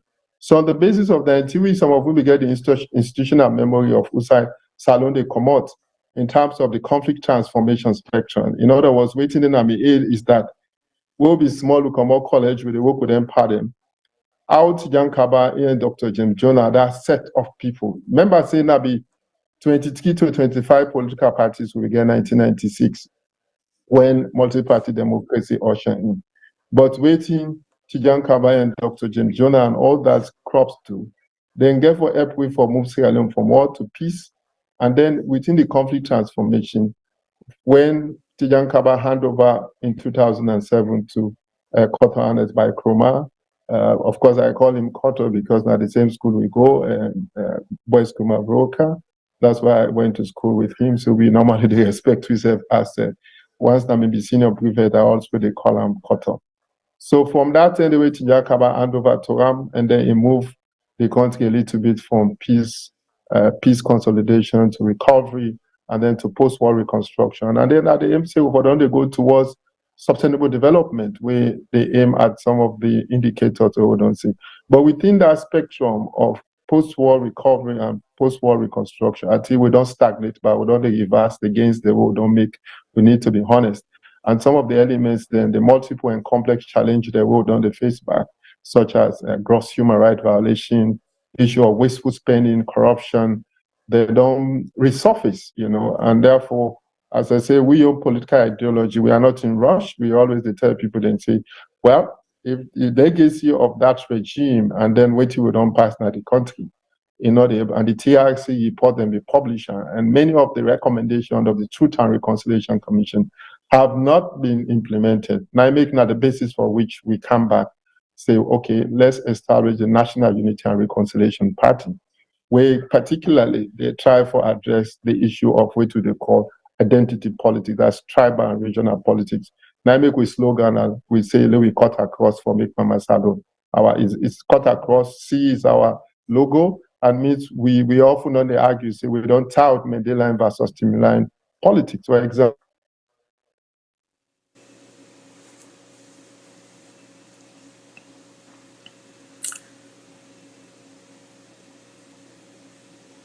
Okay, so obviously, okay, he's back. hello? Yeah, go Hello? ahead. Go ahead. We lost you there for a couple of seconds. Go ahead. Let me hear me. Yes, sorry, Matilda. No, I mean just to say for leadership of waiting the informal strand of political thinking now from the conflict transformation and the relics. Then some of the things that we Tijan Kaba and Anes Kroma, and then now we don't begin see into surface, especially when we not implement the TRC recommendation through Bishop Pompa and effort. As them published that report in 2004, 5, 9, then close it.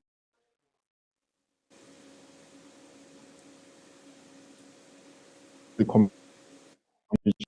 So it should be closed. Where they don't do the investigation, then do the analysis, then make the recommendation. About very numerous recommendations. When I for address the root causes of waiting if we go into war, especially issues we have for corruption, gross human rights violation, bad governance, nepotism, tribalism, regionalism. This Mandela versus Timeline politics way from independence to dogma.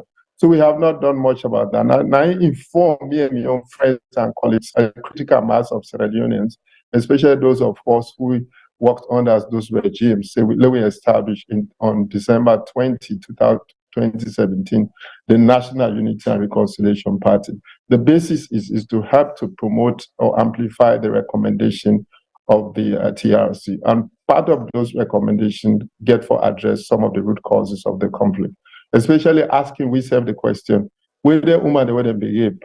Where them but the student they were be the college? Some of we be the now by layer of the sheet. I'm sorry to say that we don't forget quickly, and unfortunately, some of we be the college together, and some of we colleagues then and then are power that can watch it. So we don't forget all the Phoebe College House struggle, how the RAF be born because of bad governance, corruption, gross human rights violation, nepotism, tribalism. All those elements don't begin show again. So we think, say, the opposite of that, now we form the national unity, because if it's something, politics of divisiveness, tribalism, hatefulness, we not like we serve again. I mean, it's sad that the way we which they go, we don't foresee this now. We say, okay, the opposite of all these negative virtues of our society, now follow EPWA establish a National Unity and Reconciliation Party. But Shilon, I'm glad you for telling you we have come along back. Our party is no more, it has a nationwide, we just come up with convention. We had 1,300 and something delegates across the 16 member district, political districts there.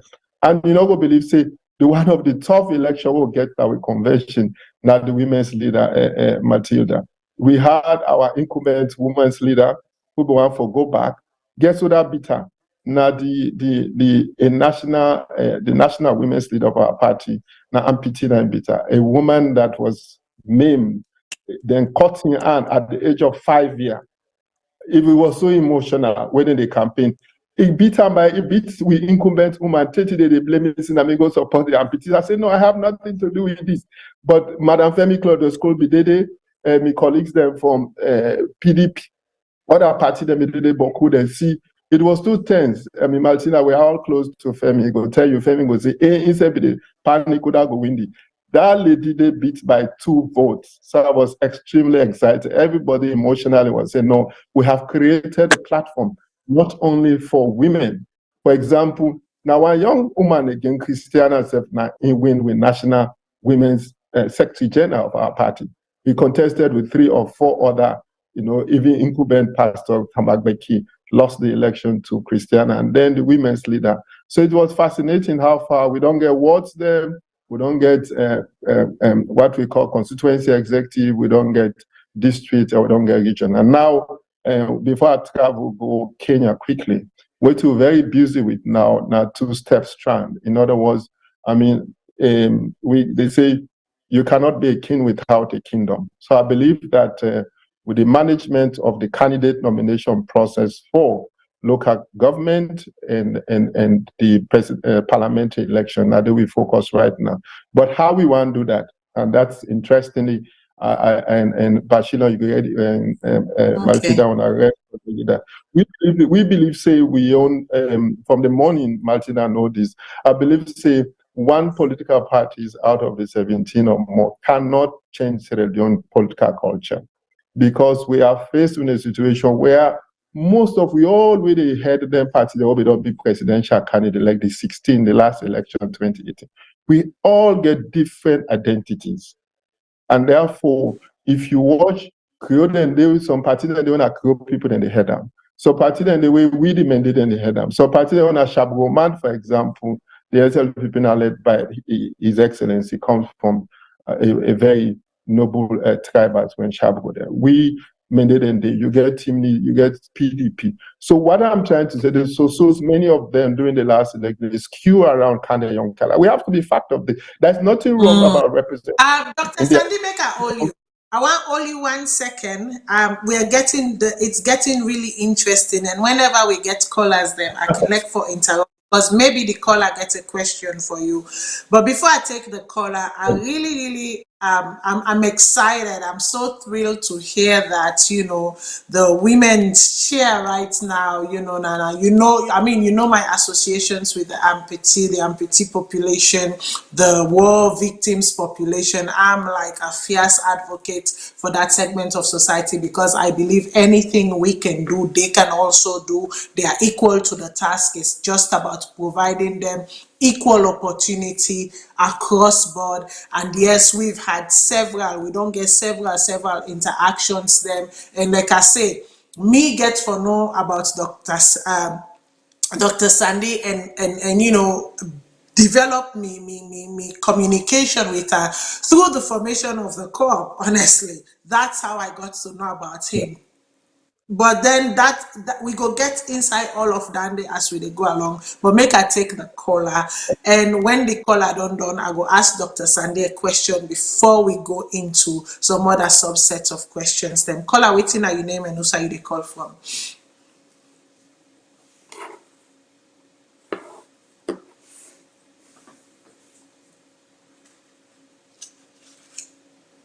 Hello, caller.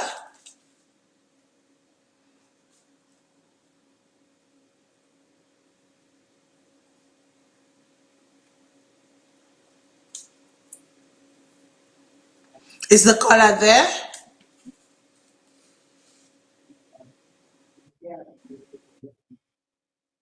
Okay, we lost the caller. So that's fine. So Okay. let's just continue straight ahead. So Dr. Well, Sandy, the one, first thing I want to ask you is that how sure are you that your party will be on the ballot box on the set day. Then the reason we make I ask that, we see how Dr. Femi Claudius Cole, again, somebody way I know very well, where they talk to very well. Again, how did I get to know her? Through my association with the formation of the corp and all of that.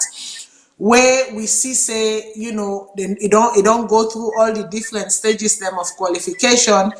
At in national delegate conference, we see how the police stop in conference, and now from that stopping, it has turned into a full-blown disqualification. So I go on for no, first off, how confident are you that you party get for sure another ballot box, and then after we can now talk about the different processes then. Yeah, thank you, Maltida, again, and me listener them. We sure for because as you know, in we own circumstance, some criteria the way they set or compliance principles, then we don't really meet them. For example, we take 6 months for do the lower level election because, as I say, the difference between some of the traditional parties and our party, in a way we they don't take 60 or more years. You know, they have what we call the structures, institutions, then they interact. Then get national political infrastructure for attract voters. So with my experience leading the party, what do we do in the last 4 years, how we manage for get rewards, then clear, then we the constituency, the district, and the region, that is that we when I tell you on a blackout again at tongue, I hope say when I go to see me We once more. understand, Yeah, it's that's right. okay. Yeah, we still see So, you. so we don't go through that process of systematically, but how we get them right. You remember the last 2-3 years, every year, January 18, we don't celebrate with the amputee, then the National Amputee Award with an association. Then they're all over the country. And Norwegian refugee, they support them. But you know, we parties start from humanitarian needs, and then where election they can now they transform now for politics, for gain the momentum we don't gain. So what we do is all the work there, like last year, the whole of last year, from January to December, we go to call One District, One Dialogue Forum. We'll be celebrating 20 years of peace after war. The question when they ask now every district, I sure you go down see some of the audio themselves, we will be they say every district will go, we celebrate with the amputees, then the sexually abused women and that. So part of that process, the help we follow able quickly go through in the last 3 or 6 months, follow we establish the structures and institutions that follow party response to candidate nomination process. That's one. Then two, the other aspect was audit report, financial report, office spaces. We manage, you know. As I say, the party is lucky, maybe. I get good friends, them myself, the Lillian Atiwa, the work still at the United Nations with the speak live. We were for the miss. For example, we have the most expensive office space in Bo is about $7,000 to $9,000. PPRC get the lease agreement.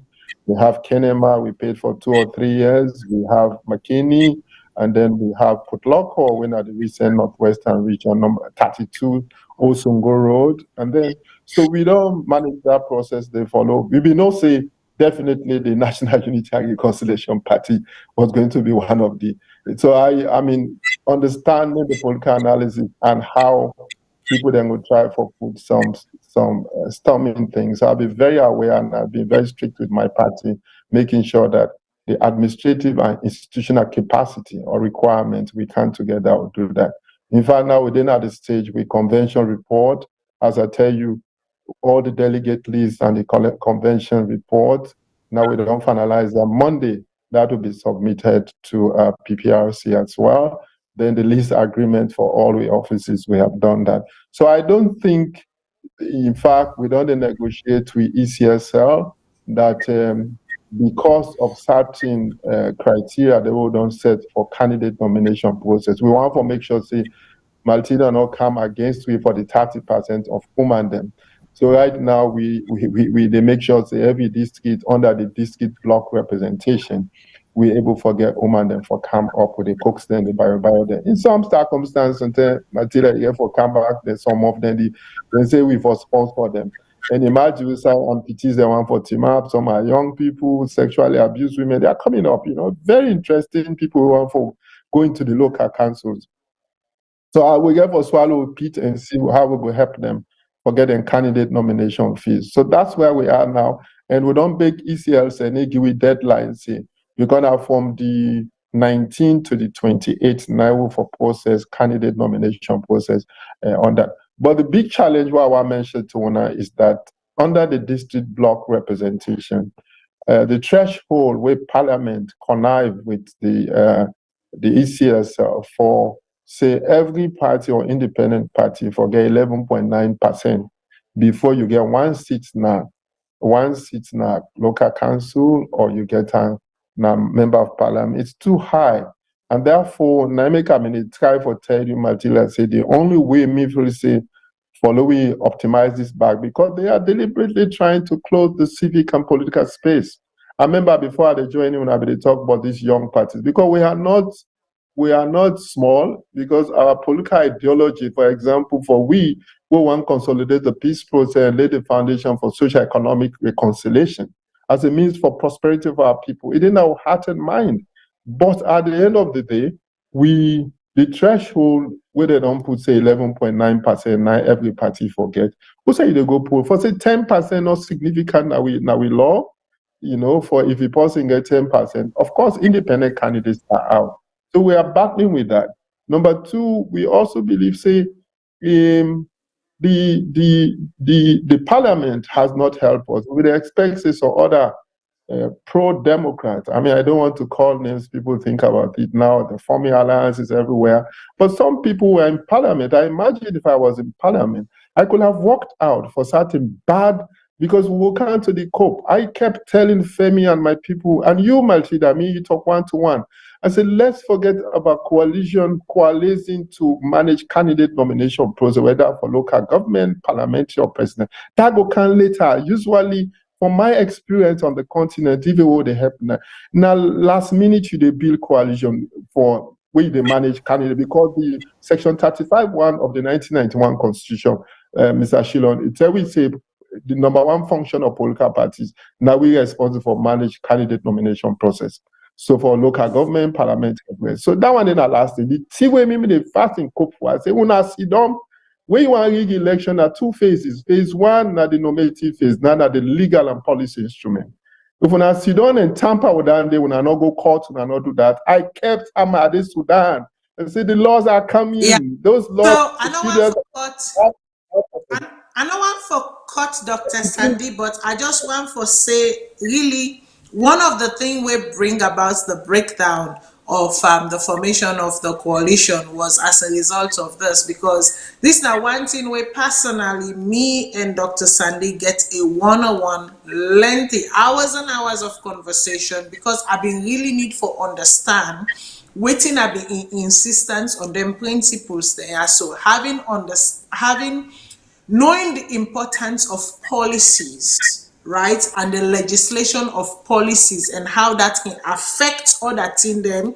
When even they talk now meetings them, I not been quite understand. So on the side, I say, listen, if somebody is insistent on something to the point that they disagree for pending signature on something, it is important that I understand it. So me call him one-on-one and we were on the phone, if I not forget, for over 3 hours as he laid it out for me one by one by one by one. And guess what? Everything he said has come to pass. Because of that mistake day, where people are not been listening because of that mistake day. And me go back and say, listen, if somebody don't dey at the international forum, don't they do this for a living? There is a proven track record.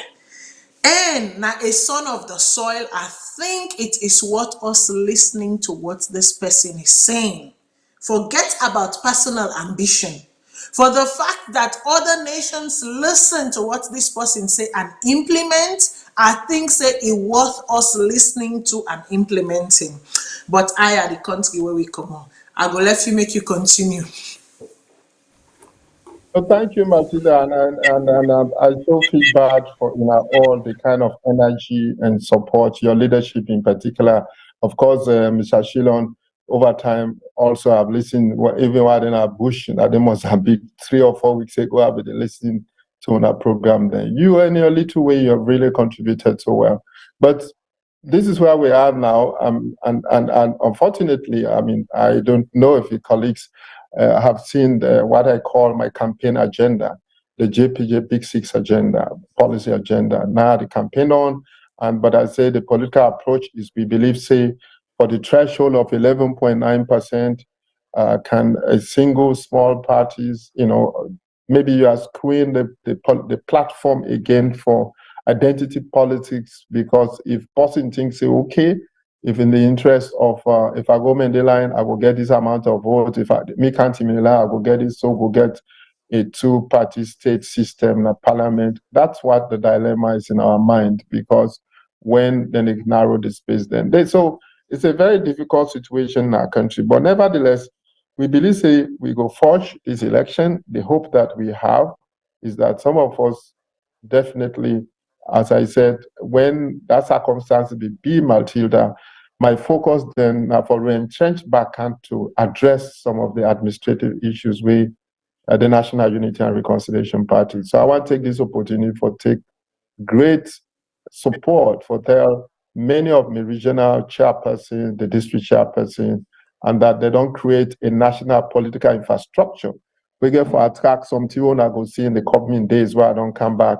Maybe there's been a real change in what you want. And then, as I remember your closing statement a while ago, some of those parties who might be under some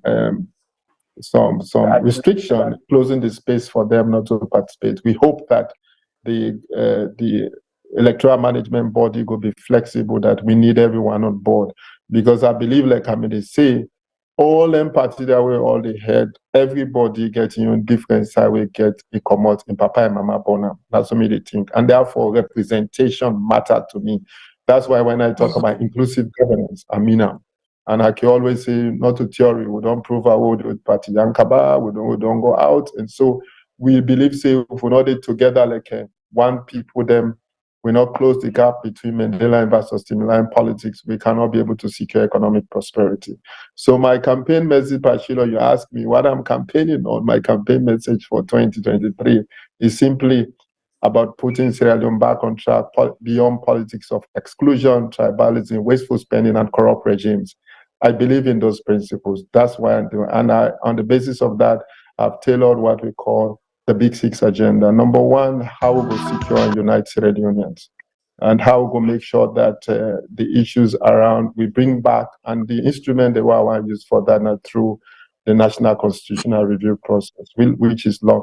We need a new state building project. Sierra Leone at 21 years, we don't come up and war, but many of the issues that we then cause we war don't be. In fact, worse now. We are a highly polarized society. We divide along many hate. This country, even party they want to go schools, they want to the college, they want to the primary school. When they talk to ourselves now because of the nature and type of politics. So we need for how do we enhance political cooperation among the 17 political parties and the 18 tribes of this country?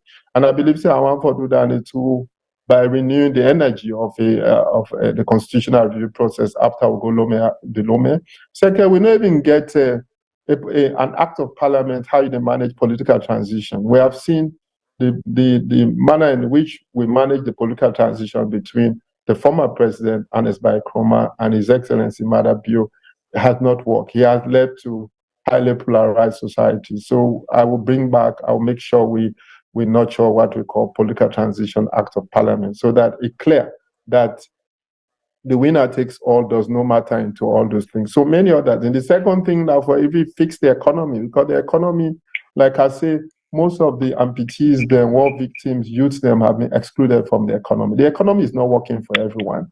Apart from the cost of living crisis, the economic hardship, youth unemployment rate, and then vulnerable populations are living in destitute. So the manner in which the threats to our economy obviously are wasteful spending, we don't see beaucoup. Chair no bad, don't talk about beaucoup time, we will not for take those jobs. with me, my background in economics and economic security agenda, I feel say the threat to the economy and wasteful spending, corruption, and as well as misplaced public policy priorities.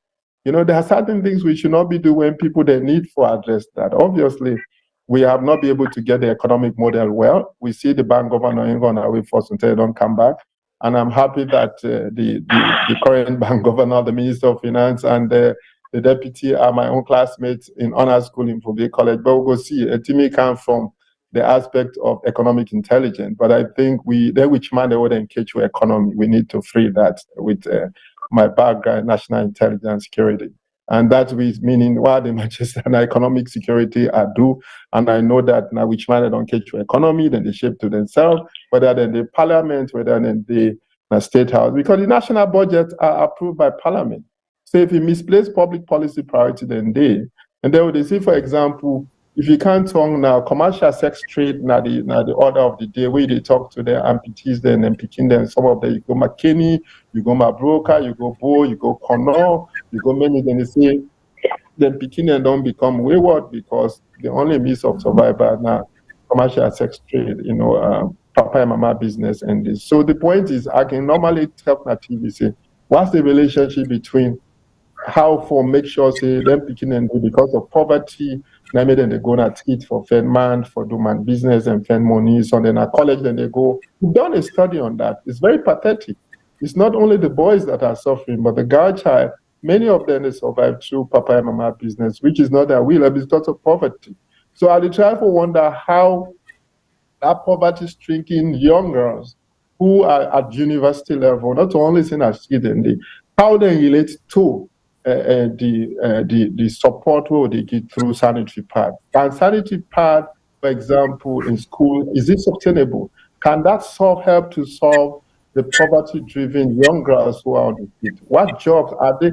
Can the sanitary pad help? Because we are spending millions of billions of dollars on that project. So I try to understand how does hands of our girls, whether the concept is nice, the concept itself, hands of our girls, but if you want the people to be, the girls to be free, and that it's really the policy priority, is this sanitary pad, or is this something that have to do, they have access to money, if not student loan, if not something from ignorance. So I miss the public policy priority. The second, I believe everybody wants to educate me. Mama na Kutawon market me they sell in those days. I'm proud that she did that for me today. I have worked for my living self-reliant, but I believe that there's a demand for education, like Usa on this, Usa all day, and poor people themselves or literate people are aware that there's a demand. So now for create the enabler, I'm not believing in free education. So the third point we want to do apart from the economy, have also increased food production. Because we believe, say, we are a nation of consumption. World Bank and UN report don't show, say, Oxfam and UNDP report shows, say, 75% of Sierra Leoneans are basic consumers. So how do we translate that 75% of our population where Abrai Bobo they are handouts they live on to a production capacity? Because we need somebody to inspire young people, our labor force, the youth population, 65 to 70%, make up our labor force. But most of the after, if you watch around the capital cities of our nation, whether Nabu, Kenem, and Freetown, you go find out that the congestion and things, many of them, then they live idle. They are not productive enough. How do we inspire them? Through creating the opportunity for access to money, finances, and access to training and capacity for move them from consumption to production. So our nation needs to move from consumption, where 75% of Sierra Leoneans only rely on remittances. For example, I know some of the pressure where some of them go through. I suffer that as well. Because with people Dr. Sandy, can we interrupt you? Can we please interrupt you? Just forget a caller for Please. just ask a question. Because we don't want for to hold them too long on the line. So, hello, That's caller. fine. What's your name? I'm sorry to call I'm from. sorry. I'm sorry. Yeah, I'm sorry. Good afternoon, Mr. Shilonsa and Madam Matilda. How are you all doing? And to you, Dr. Sandy, sir, good evening. I got question for you. I have some questions for you. You have a very impressive resume. At the international stage and all that stuff. And you say 2017 you came up with your party, the NURP, Yes. because of after the war for try for, fix waiting being wrong and people that don't sit down for, reconcile and try for move forward. But, like you say, the war has been over 20 years now, but we know they see things and they go before. And you come and say, I can make the change. Because we have had candidates, even the president now, being calm, which are all they say new direction, transparency, accountability. You giving it all this. We get Dr. Yumkela, we come say, no, these two people are not good for you. I can fix it. And then now today we see what thing they happen. And a lot of Sierra Leoneans are brokenhearted. We disappointed because the hope, the chance, the little bit of hope and light where we see in Dr. Yumkela is just fading away, and you see alliances are being formed. Una have been do the court for try for good, but then you say individual ambition and things and that, and differences in people not allow that for work. How, as you, as a presidential candidate, because people are looking for something else. People are looking for somebody that will at least take us to a place where it looked like we did go before. How will us Sierra Leoneans, the people that are on the side that have been left behind there, how you go able to convince we? Waiting you therefore able to convince we for say, I am not like these people. How can we trust you? Are you able to sell yourself to we and sell your party to us, Sierra Leoneans, that are hoping, we are hoping, the struggle continues unabated, but we are hoping that somebody will come. Somebody will be that light. Are you the one, sir, that will be that light for us? That is my question to you, because Sierra Leone, everybody get these bright ideas, but when they come to the real, they do different things because they don't care about us, the people. I just want to know that, and I rest my case. That is my question to you. So before you go, what's the name again? Because you said they take me notes. Fadima. Yes, yeah, Fatima. I remember part of the squad. I remember that name. No, Fatima, the idea is, I'm sorry because, we own upbringing is that when my career, after I left college, now fishery sector, I worked extensively. I mean, I've been fisheries economics. And then when the work come, the big allergy them, Tijan Kabade regime, then go through, Salon, and I mean, we're on a Salon conversation. So I ended up being one of the first people there they recruit at the Secret Service, especially for pursue the war. And anybody who don't go through intelligence services and don't work on national security, then they tell you, say, where they join that working place, they they look for credit. But they work diligently based on the oath where you don't take for you people. Then I wouldn't say many of the things how some of we personally and collectively under the leadership of the Office of National Security, with the State House, how we work closely, and including the role the parliamentary sector played in that days for legislate some of the agreement from the Lomé thing. So if you're able to Office of National Security stabilize today, they help for do a lot of changes, even from the Teoti Jan Kabalev, and then His Excellency, former President Ernest Kroma also did very well a little bit for Pusham. And then unfortunately, something that don't begin go wrong at any institution, and they went out like a MI6 or CIA and that. And I'm glad that the intelligent work then the way we do DDR, we do SSR, public sector reform, civil service reform. And then fortunately, me force after the war done 2002, January 18, and by 2004, now I get me first international job. If I be afraid, whether they don't train you, I don't go England, I don't study, I don't go here, so they don't teach me waiting for do at the Secret Service for battle for redeem the Salon people them. 9 why get me work me first work why go UNDP Sierra Leone. They appoint me. I mean, I go for interview. I mean, many other big people then they go, including Abbas Boni. We all go for that interview. I had to. managed to beat everyone, and I became the head of governance, justice, and rule of law, and as an officer, start like national officer. So in the process, I complement government effort in number of the local decentralization policy, the framework, anything we get for the civil service reform, many of them, the Anti-Corruption Commission for established, the criminal justice, the justice sector development program. So with the institutional memory, then they now left. While they left, they go say, I remember His Excellency, late President Kabata, he said, you have similar trajectory like me. He said, are they, when I come out college, I come out England, I come overseas, I work at civil service. And then after the civil service in the 1967, 68, I left for the United Nations. He said, I hope one day when you go and you come back to see how to consolidate some of the work they want to don't do. So I promised that. So I'm on a mission. My mission is to leave the international community permanently and not shouting around, because our profile, everybody can tell you, the profile in the UN system or ECOWAS is sometimes pathway, maybe God has still on the talk reader now. I don't like to blow my own horn, because as I say, you get for work diligently as an advisor or director for push down this. So me only two way, I think say one, I don't demonstrate enough as somebody who understands Sierra Leone domestic policy need, from war to peace, recovery, economic reforms, security sector reform, and not abandon me people them at the time when they need with nicks.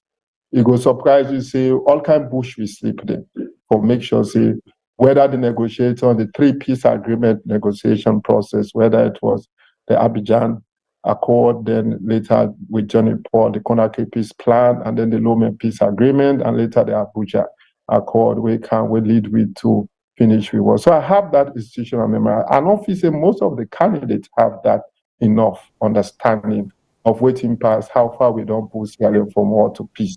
And the thing then, the number of people that then die, the number of things will happen, the role of Charles Taylor, many of them context, and we all be not to theory, not practice at the top one. So on the basis of that, and then having worked for ECOWAS as regional director at the base Bamako for 4, 5, 10 years, and I make if you can't talk, say, if you know you want gun, this shout step, you're gonna beach step, you go to the first. The past they want skirmishes then because of political intent. So I believe that me on background and what I don't do so fast, both in terms of Sierra Leone in domestic and foreign policy needs. I always believe, say, 8.2 million Sierra Leoneans will only survive in a world of interdependence. I don't believe, say, Sierra Leone will survive on its own.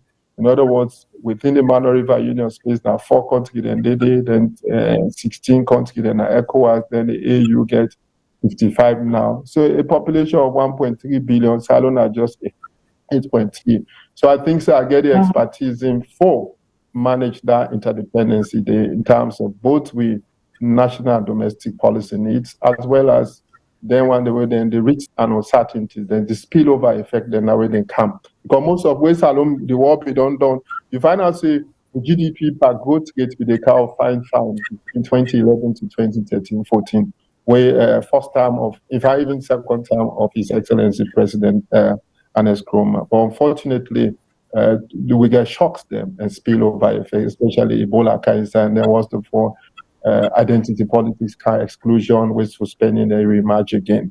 So I think so we lost that sense. Then African mineral, London mining, all those mining, the iron ore, the bauxite, the TOB, they get 21.2% GDP growth rate among the whole West Africa. We lost that opportunity. So how do we bring that back? And then what's the fall now where we come is after 2018 election, we try our level to best that in fact I was elected by everyone as upper chairperson, so that Femi Claude was my deputy elected, and then Charles Maga Impact. All those people were part. I was the legitimate upper person. We tried the Bintimadi 3 concept was my concept.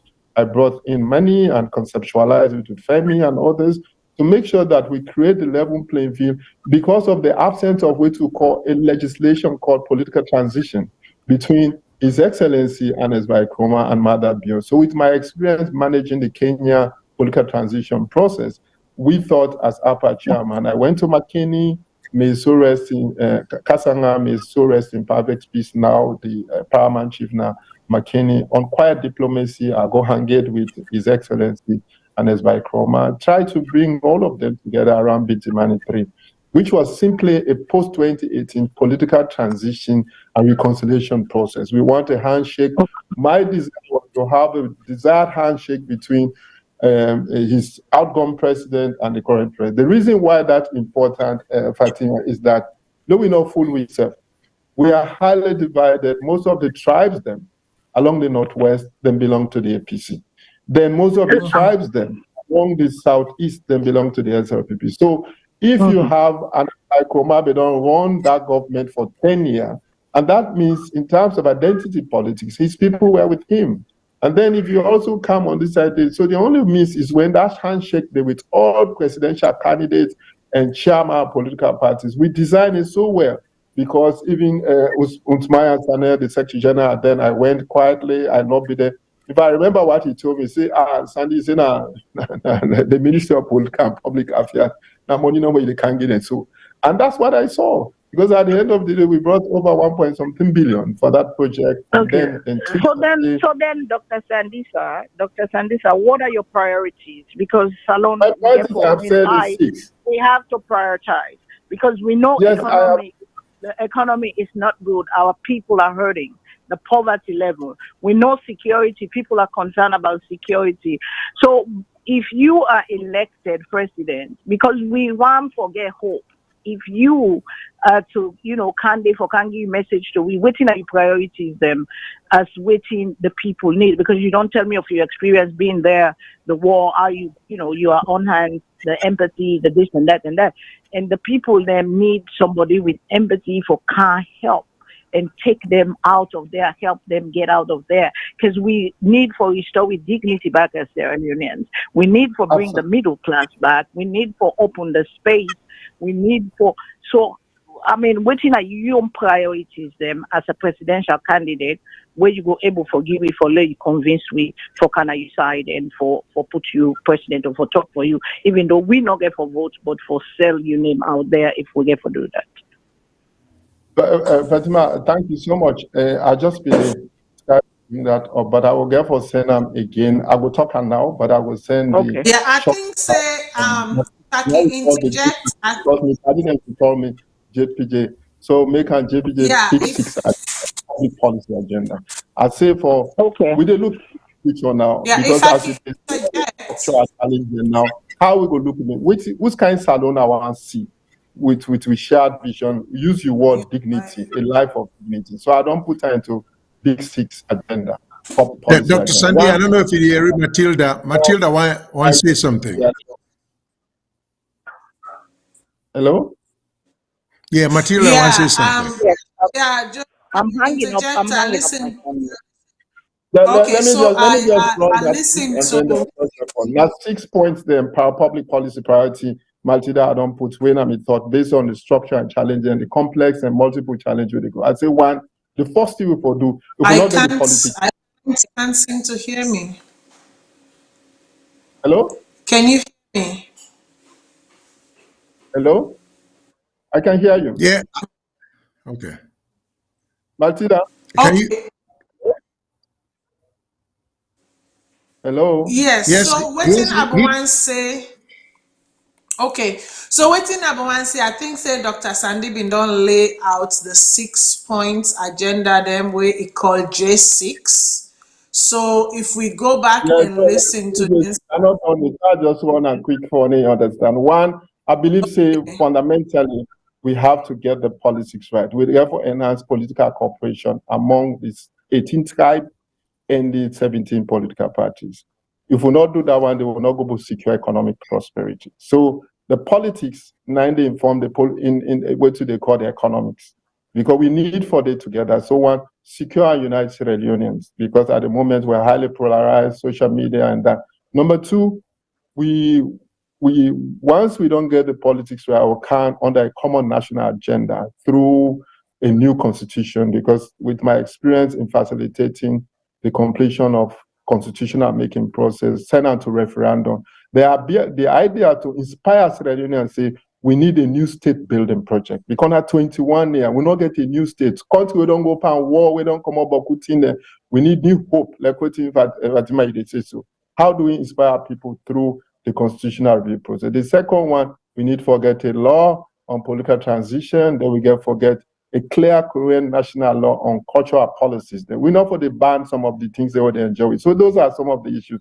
But number two, now the economy, what I talk about, I say, they work for all man. The number of political appointees, then pass, the wage bill pass mark, then they don't lie. So how do we prioritize the threat and risks to the economy? Some of the threats and risks to the economy, for my background with economic security agenda. Now wasteful spending, we they waste money, but off budget spending, waiting the parliament cannot approve a national budget, we they off the presidency or wherever they spend more. Then corruption is another. But again, go fix the economy through traditional cooperative society. I believe so we need to move our economy from consumption to production. Number three, we get for increased food production. We they import more. Import substitution in terms of basic things that what they get, we still the importation level high. And we know they produce way too more. We they still blame Russia and Ukraine crisis and many of the other issues that they. So we need for invest, I will shift the national budget. Instead of free education for 21% or 22%, I want to make sure that we reverse that. Make sure 21, the Maputo agreement, and more than that, we invest more into agriculture sector, meaning 21 to 22% for increased food production, whether crops, livestock, or fisheries, and more. Number four, now how for promote equality and inclusion. We don't exclude a number of vulnerable groups. The amputees now one, the sexually abused women during the war, they are left out, even the medical and health education. So in terms of promoting equality and inclusion, World Bank and IMF don't tell we say, or even UNDP say, any 10,000 loans we say alone they make from National Revenue Authority. They say 46% of that couple day, not to elite then, 10% or 1% of the population, and then they enjoy and two political appointees and other stuff there. Only 16% of any 10 loan will they make or 10,000 loan where NRA they keep for when our single treasury account or consolidated form. Now they go to the poor. So social investment programs, whether health, education, things for do with age for the pension, is not working for the poor. So people have been excluded from the national budget, and a lot of the income inequality between the rich and the poor, as I tell you, is extremely high. Number five, we need to rebuild public trust in our state and democratic institutions, such as the police, the judiciary, they make use of the military, and then the EXA, the legislative blackout, as it already talks, the tax rate, for example, for even data way they call. So there is increased, what they call, lack of trust for their institution and the way support for the deliver of public goods and services to the poor. They are not working like we used to call our police the force for good. We have seen the relationship between citizens there now and the police, then the chap with policeman. Not to say we'll be left out when I worked so hard on the security sector reform for this country and the police reform. Me and Kisvidu them and other people there. I want the police dignity, the military, where we work over 10 years before I left this country. I want the judiciary should be independent, devoid of presidential appointment. We want to appoint the cow they do in other country there, before they make public debate for appoint the chief justice of our country, so that people then will get fair access to justice. The police will be subject to the Police Complaint Partnership Board under the AU policy on policing. But impunity, they high. Right now, gross human rights violation and they happen. We don't see Panemba Road, we don't see the killing then McKinney, to the extent that we don't kill ASP, somebody I know. Then we don't see the chap August 10 protest. Then the chap police, they shoot it. So we need to rebuild public trust in delivery of whether now safety and security, access to justice, whether now goods like a database, or whether now. Then the last one, how do we promote our regional foreign policy? That we focus, because we Sierra Leone cannot survive without we not engage in the promotion and implementation of some of the treaties, protocols, and policies that we don't side with international community. Especially they will get for do with shocks like defense and security in our sovereignty. We don't see after the war, most of the problem them where they don't come make Salon they be, and they're also external related. Where economy be they go on fine, but now Ebola come out outside. Ebola na one small village, Masantana, Guinea. Now it can inside Kailau, then it can distort the whole socio-economic impact of our people. The same now happened with COVID-19. We all know COVID wasn't there much, but carelessness be there. We have not been managing our national security and border security and management when transnational organized crime like drugs, push, all these things come and they disturb with stability. But with my experience in Okay. working on the continent, on transnational crime, and including terrorism, because at the terror and right now, the stress, I just come on Libya 1 or 2 months ago, 1 month ago, and they try to understand, do some work for EU and the World Bank on mapping non-state armed groups na the continent. But you not go believe, say, Al-Qaeda, Boko Haram, ISIS, they're the interface. And now, 2016, Al-Qaeda became bomb Grand Bassam Hotel at Cote d'Ivoire. And as I speak, the EU don't agree for the regional integrated analysis of attempt of radicalization to violent extremism between Liberian border, that is northern Liberia, outside Alaji Kroma, be mobilizing troops there, and then the northern Guinea. So meaning terrorism already there within the Mother River Union space.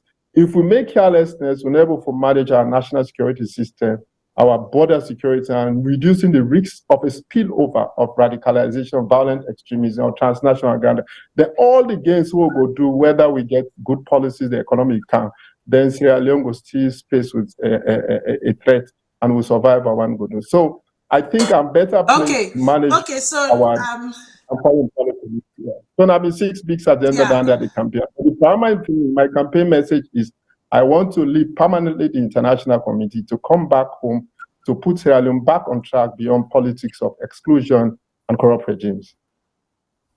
Okay, Dr. Sandy. So obviously, because we run late and whatever, are not doing normal spitfiring questions, then like I can do. But we get a call online after this call. I answer because really, I was looking to those spitfire questions where I don't give you time to think. You have to think on your feet and answer me, and you know me for that. But another time we go get on that. Make I take this call I ask so, and then I get 2 sets of questions, and I go pass over to Mr. Shilon. Caller, waiting are your name and who say you call from? Yeah, this is Janet Mathamusa. I'm calling from London. Okay, welcome. What's your question, please? Okay, Dr. Sandy, I have listened to all these fine ideas that you've expressed, but there's only one thing I want to ask you, whether you have understudied the voting behavior of Sierra Leoneans.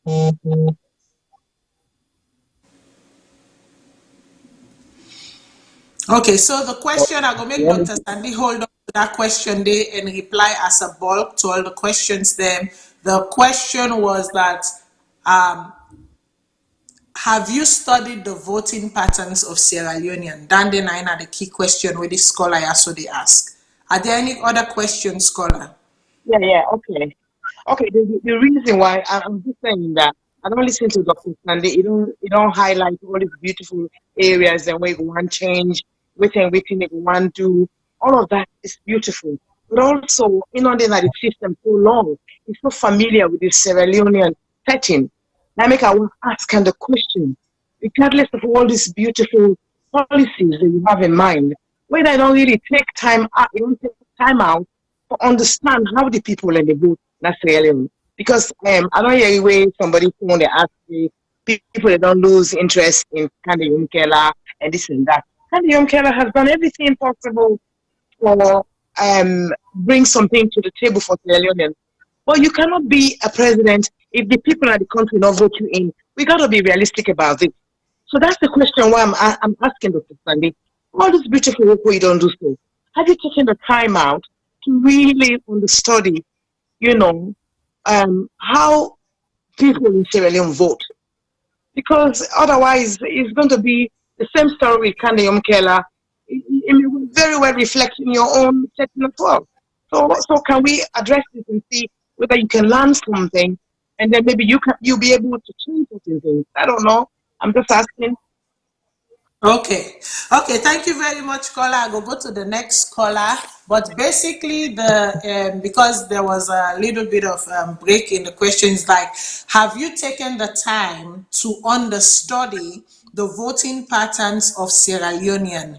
And the caller, even they come up from the pathway, is say, Kande Kole Yunkela, you're in the same kind of boat as Kande Kole Yunkela, having worked externally, wanting to come internally to effect change and stuff. That if people don't vote for you, then what can you do? So he said, if you don't learn lessons them from the Kande Kole Yunkela situation, where you go make sure say not apply to your own situation. I go to the next caller, because since they are callers, let me take their calls in chain, and then I will give them for answer.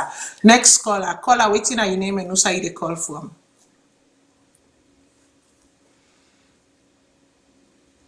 Hello, caller.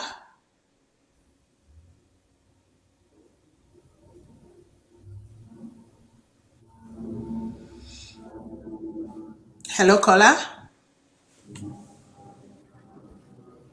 Okay, we lost that call. So that's good. So on top of this, because we don't spend a lot of time, I think we are running 3 hours now on the show. Me go just want to ask you two subsets of questions. One, Dr. Sunday, how are you sure that the numbers will be for you? Like, what have you done to ensure the numbers? Because remember, election is a numbers game, no matter how you look at it. That's one. The second question is that now we see formations of alliance and what have you and not. If the SLPP comes to you for an alliance, or the APC comes to you for an alliance, where do you stand in terms of your political party forming an alliance? Then I mean two questions them way I get for you, and then I pass them over to Lawyer Shilon once you've answered these questions. Oh, Matilda, as always, fired. I mean, I really appreciate the fire chat approach. Let's start with my sister first, the last speaker before you, where they talk about if I don't study the voting pattern.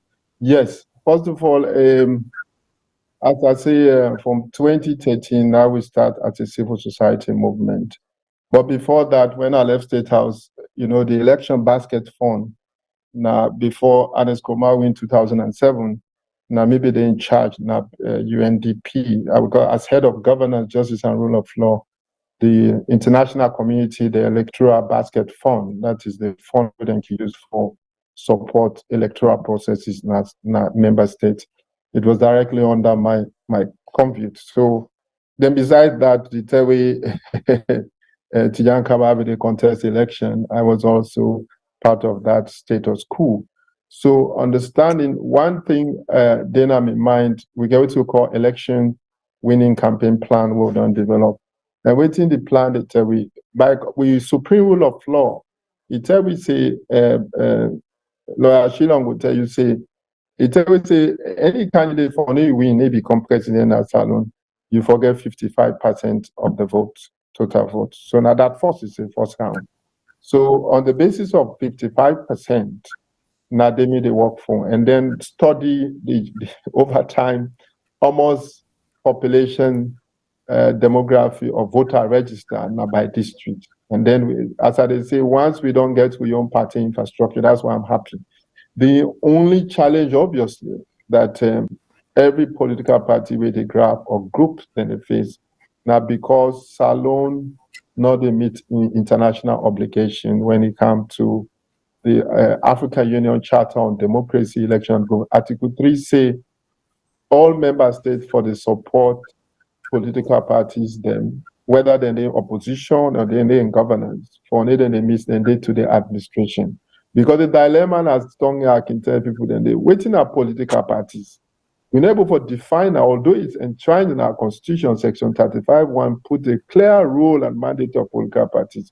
But deliberately, unlike Francophone countries, Kenya, Nigeria, Ghana, where they fund office space them, like most of the things where they accuse political parties, them say they're not a meeting requirement. And they no, because sometimes some of the leaders then they meet 95% of their cost then they whether now for office, now for electricity bill. You not gonna believe say government they invite we, my dear sister Martina lawyer Shilon. They invite political parties then for go meeting, for policy making, decision making thing. Then they go we don't know. Now we they won we office then and they right now they tell that they give bad name to all the parties. They say, hey, this party not get office and they not get. But what are political parties? Una never tell me, Matilda. Are they civil society? Are they Kwangos? Are they a private sector institution? Na Kane Yonkela get NGC, na Jonathan Sandy get NURP, na Femi Claude School get UP, na Charles Magai get it. No, these are integral components of the public sector. But waiting they happen over time, deliberately, when APC is in power, they squeeze, they will not meet that obligation, whether the supplementary protocol on democracy and good governance, the ECOWAS say, therefore they give administrative so where they make the national budget, just like when they give slash money, where slash then if they give subvention to slash them, they give the bar association. Why are you not giving subvention to political parties? Then you hold them accountable. Audit fee alone, because you know how much, or if you go to Fala Bernard or any audit fund, KPMG, it's a million of millions of dollars. Who say you the puller? How much membership? Not even church and mosque that they get more dues than past political parties. With COVID, let's be realistic. So we they suffer. So those are part of the criteria when people then they say, oh, how the voting pattern are. Me don't find out here. The small money are the that you are the work can come. The last 4 years they work with vulnerable population. They have believed our message. But the question is, because anyone whom are with them, they don't get to in water, or any amplitude and cutting, or ex-servicemen, or youth where they pass, then get the same public policy issues where they affect them, whether na health, na education, na lack of job. You know, they talk about Mandela in line, where they talk about voting pattern. So we don't study the voting pattern. People's needs, the demography who they work with, their needs, whether they're not Timini, they're not Mede, they're not Kuru, and this, then they suffer the same. They not get health insurance, they not get local transport, they not get this. So it's the same public policy we don't focus there for the last 4 or 5 years. So it clear see, if we right now to the step up, I know they like nobody, because many of people don't come up now. We do not need for maintain the momentum we don't build. And then I also believe, say, come back to you, Matilda. In terms of our approach right now, as I say, the essence of why we want for always feel a coalition alliance, it is not about the presidency alone, because our approach where I don't work with other people, a bottom-top approach. For example, soon in the coming days, we don't have 1 week or some days for manage the candidate nomination for councillors, the MP. I'm going to find people we work together. Pre-coalition is what I believe. For post-election, but secondly, the political ideology, unlike, I'm sorry to say this, but most political parties, the way they can go and say, whether the formation out of grievances of grudge. No, ours is not out of grievance of grudge, because we clearly nurture a political ideology, say national unity and reconciliation. We need the unity of Sierra Leoneans together, because at the moment we all clearly see, say, we are divided as a nation. Second, reconciliation is about forgiveness and making sure that the social reparation and transitional justice and issue we get for do it, people that they go through war, we bring them back. Then we for live as one word. So it's clearly based on a political ideology. For many other parties, they can come, whether out of confusion, some man come on at the other main party or go, then we establish that. They are not based on political ideology. So I keep saying to my sons and daughters, my party members, today, if Jonathan tired, somebody else could come and fix, say, Sierra Leone, now make a party in color. We dress code self, we party on a black, gold, and white. We choose people that say, why would not party go to black? I say, yes, we are mourning for the 50,000 people who died for Sierra Leone. And then the students and youths, they went and killed August 18, 1997 for democracy. They were out and cut there, they say, until now I go vote for so for democracy, then cut there. So therefore we choose black. And then we are also proud that we are Africans for Africans. Then the gold, like mineral resources, and white, we want to see how we maintain the peace. So based on our party colors, black, gold, and white, promoting the spirit of African solidarity, Sierra Leoneans for Sierra Leoneans, We know they messed that up. If I don't do it now, but I'll continue to stay in that path. But the next thing is the identity politics is why we are how we will solve, we go close the gap between Medellin versus the Northwest versus Southeastern political agenda. And that ideology will only be based on public policy priorities the order outlined. So in the long term, anything, I think is better than you guys come on board, support this agenda. Because at the moment, I will tell you, say, we have not managed the political transition when between the former president and the current president are one. Then the level of political vigilance is there. The ex-servicemen that will get around is over 30-something thousand. That's a trigger. Some of them transform into soldier team. They are part of the political vigilante groups for these political parties.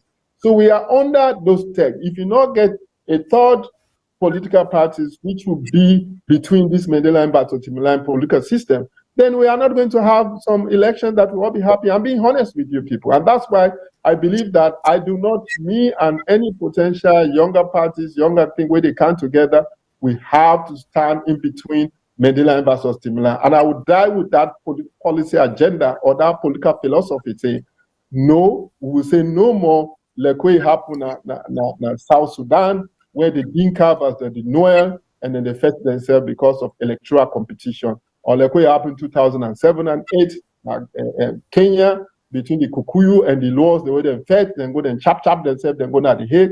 We don't see 1994, we see the genocide in Rwanda between the and the so we don't want that for Sierra Leone. And I will tell you, Matilda, I will stand for that.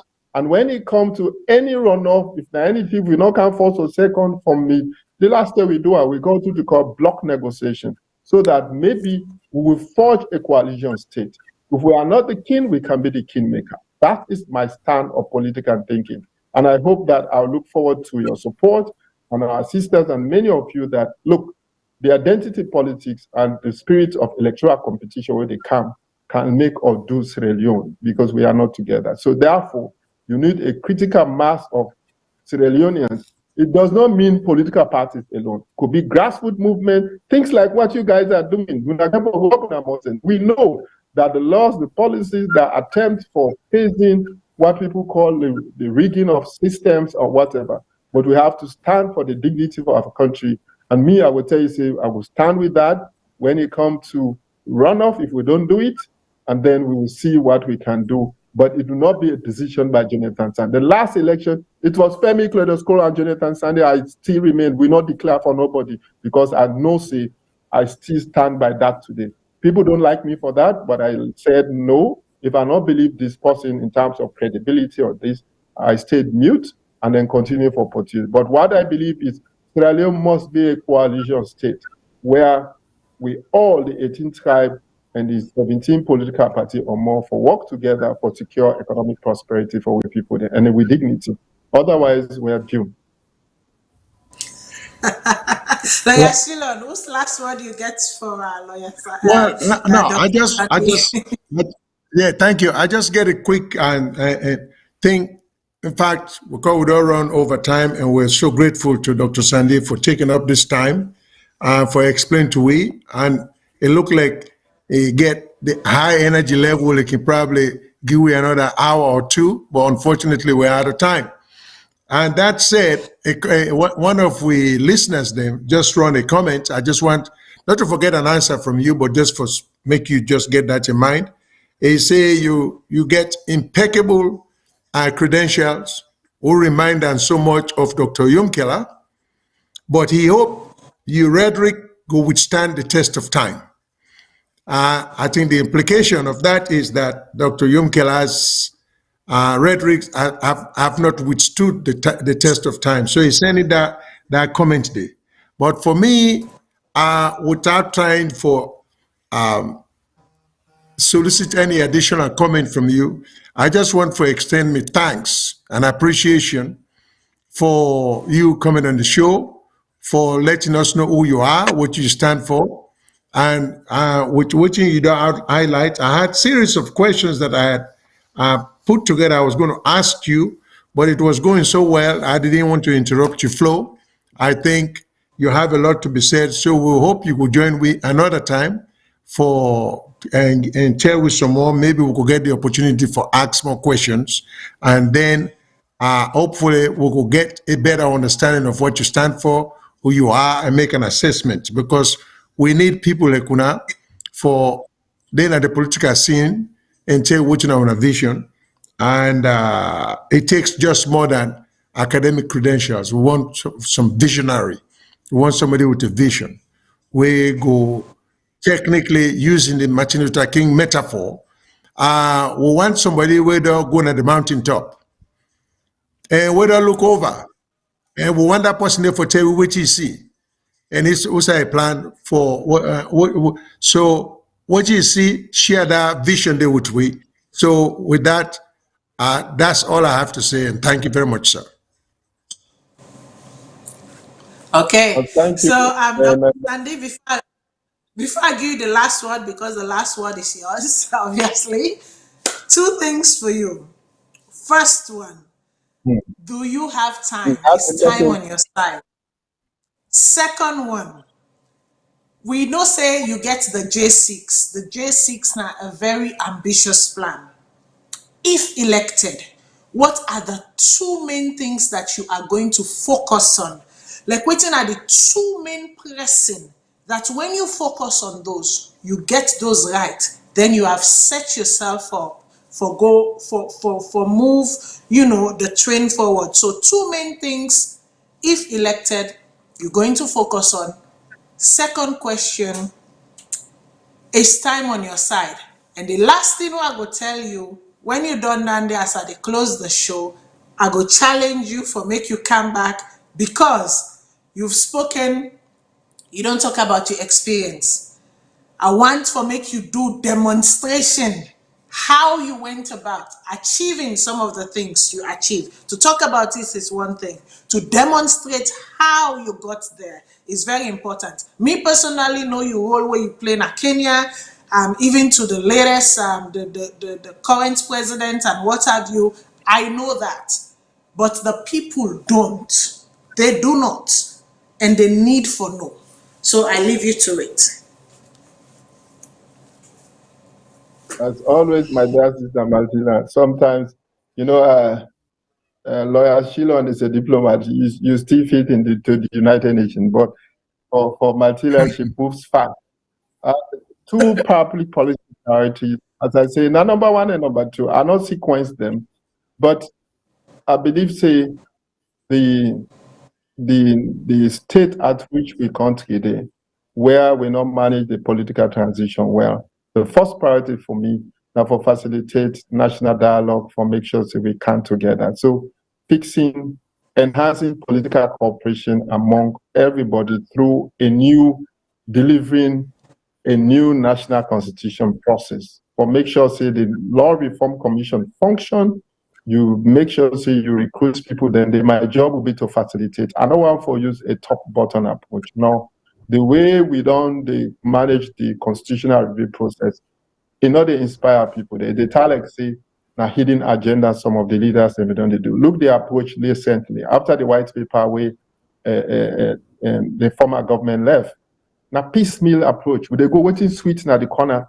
We go make our say we'll do this low change regulation register like political party registration commission. We've been in a certain section of the constitution. So okay, no go pull registration day, no put regulation day. So now piecemeal because we get hidden agenda.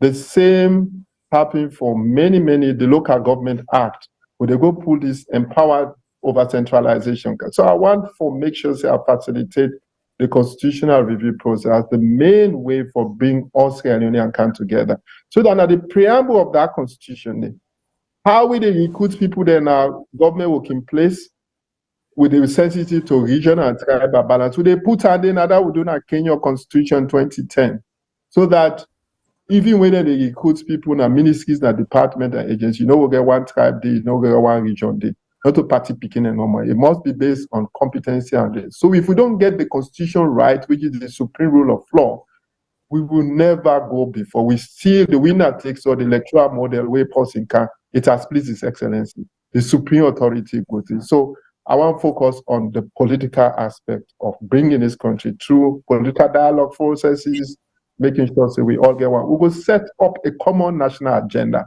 so that national agenda will be anchored around the implementation of the provision of a new constitution. And I want to make sure the last referendum will get act in 1978.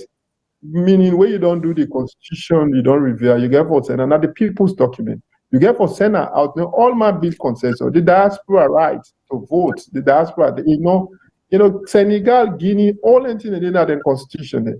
Well, waiting they could not for the vote na Canada or na America. This is your right. The number of remittances themselves, this is your bad, but we have, it is nowhere they go. Most of the institutions, the NRA, ONS, all the things they will don't do after the Lome Peace Agreement. They know they're not the 1991 Constitution. So I want to make sure see all the lessons they will don't learn from Kabaya intent, from Kotoranes intent to His Excellency Mother Bio, the gaps and challenges that we make sure we will put another constitution that we go enhance political cooperation. That is we all go work together. So once we did together at the same time, the second priority now fixing the economy. Cost of living high, Pepe Maggie, data, oh my God, job opportunities is a problem. I just mentioned the poverty level, waiting and make the relationship between poverty and commercial sex and how that leads to HIV and AIDS. So I want to make sure that the economy for work for everybody. And one of the way where I want to do that, if I do good ball with self, I do good trust to it man and or to myself for bring money. Now for bring back the cooperative societies, because I get experience where I come out college, I work in a number of cooperative societies then. Because people then get access to copper. Because as I say, if you want to move salon from consumption, most of the people they know they produce, then just they eat. Right, but they ask you, cannot at the airport, I say, I don't see second on get someone, you don't see them, they greet you with that. But how do we inspire them? You're not going to believe, like when you say they call me back, so that when I'm a farm, they call me. I have 3 to, I'm very proud that I have a vegetable garden and rice and bolly land where they do it with me, country people in our village. I'm very happy about that so that we go see how we compete inside the African Union Continental Free Trade Agreement. Because imagine South Africa or Nigeria, all the one and the one can dump them products into we because we know they produce. So me say, waiting in my mind, I say, we don't go sign no Paris Continental Free Trade Agreement so for the trade among ourselves. But if we know they produce pepper, we know they pull, we know they produce cassava, we know they look Gary, but we know how for both Gary. But how many production will they do for both? For Nigeria market that 200 and something million people then. So we are not very productive. We are not competitive. So I really want for say we fix the economy for work for all. Then that means you go increase the cost of, you go improve on the cost of living standard, and people then go better off. Because once people then better off, the other things that they talk about, whether amputee, a student, and this, if the economy they function for everybody, and then we know doing like we get two different currency there in terms of monetary policy is not the work. We fashion this IMF and World Bank macroeconomic policy framework. No, I want to focus on the micro. And that means how people have access to money through the National Cooperative Bank, and then teachers cooperatives, student nurses cooperatives, so that everybody get access to money. Go back now farm, like what they do right now. Because especially in Santiago, it's small, but most of we country people there, we get access to communal land. And that's what I did. I just went to tell them, I'll go board to me, mama in science, then give me the say, come. Then I started planning that they do. The way you cannot also say, so look me picking another. You can't believe now lemongrass. Take COVID, now lemongrass with the drink around with us now plants. We need to drink coffee, we need to drink anything to get carcinogen. No, over 10 years, now lemongrass, they'll get tea, bush, will get all tea. So if we that cost down cost. So what I'm saying is we need to inwardly fix our economy based on the micro, because after the war, when people that don't go to the village, them back, we able for fix the first and 2 interest group that they have village. Then social interest group where then get even a Tonga, and then you get economic interest group. So we need too many models that don't come with a I would call them small medium term exchange. So if I all kind thing on about where we small, wait till we know my mother made a good trust now. Of course, on our women mother work now out and call themselves Kutawod market. Now cooperative with a good cost and then train and the bookkeeping, how for save money, how for do that. You cannot believe that 85% of Sierra Leone doesn't even bank account. So we need to train people how to be self-reliant, through not to for Abupan government work in place or political appointees, but I want to make sure we move people to the private sector, but informal sector, and then make sure that the cooperative society will be the vehicle for economic growth and development. So now then to the endemic we want to. Then also I ask you, don't forget to Matilda. It's okay, Dr. Sandy. If you have time, it's time on your hand. Yeah, so waiting I want to say no more as we done Laura Shilon, Matilda, and all the audience. I just want you guys to think about reinforcing the kind of thinking way some of we get. I know it's a difficult task. As a moment, sustaining the momentum is very difficult. But remember, my first name is Jonathan. And Jonathan mean that the Bible, if you check, you Google it, I mean a gift from God. And guess what happened if I move them? Now, June 24, nine them born me at Kono. So I don't know. Maybe inspirationally, Laura Shilon, you guys believe in inspirational thing. I don't know why the coincidence. Government can announce June 24, the day where Jonathan a gift from God, now the day where they vote. So the only thing I'm appealing to Sierra Leoneans who are listening to me here, who will be voting on that day, as my birthday vote for Jonathan Sunday as a gift from God. Jonathan means a gift from God. And then if you vote for me on my birthday, it will be a wonderful gift for battle for redemption of the soul of this country. And I stand for that. I know that I believe I get the experience, the academic qualification, professional experience, for make sure we put Sierra Leone back on track, which many of our predecessors on Melon level. For look into the future, we all frustrate, we all get tense, but we need somebody for inspire. And I think I am that person who can offer an inspirational leadership. I can offer a political leadership that can deliver on the 6 big agenda we're talking about. So thanks again, and I hope that we will meet next time. Okay. Thank you very much, Dr. Sandy. Thank you for taking the time. I hope say we get 2 months towards the election. So 2 months towards the election are plenty time for make you can sit down Ayaso again and talk to the people of Sierra Leone all over the world.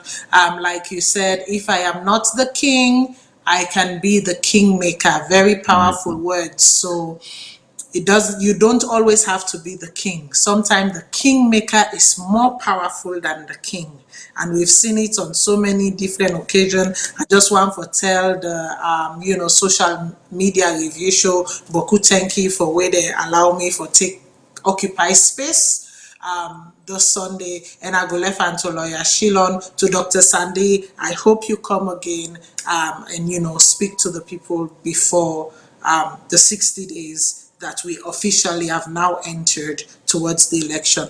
Lawyer Shilon, I left and give, sir. Yeah, thank you very much, Miss Matilda. As I tell you, I didn't want you to come and participate as a guest. I want you to be a co-host, to feel at liberty for demonstrate your ability and for just ask questions and feel at ease as you normally would on your show. So I'm very grateful, and I look for say you will not make you feel tense, make you feel like you're at home on your show. So for that, I thank you very much, and hope you too, like Dr. Sandy, go join we again. Thanks a lot, Dr. Sandy and Miss Matilda Cole. We appreciate all of your participation this evening. Thanks a lot. Thank you. Bye. Good night.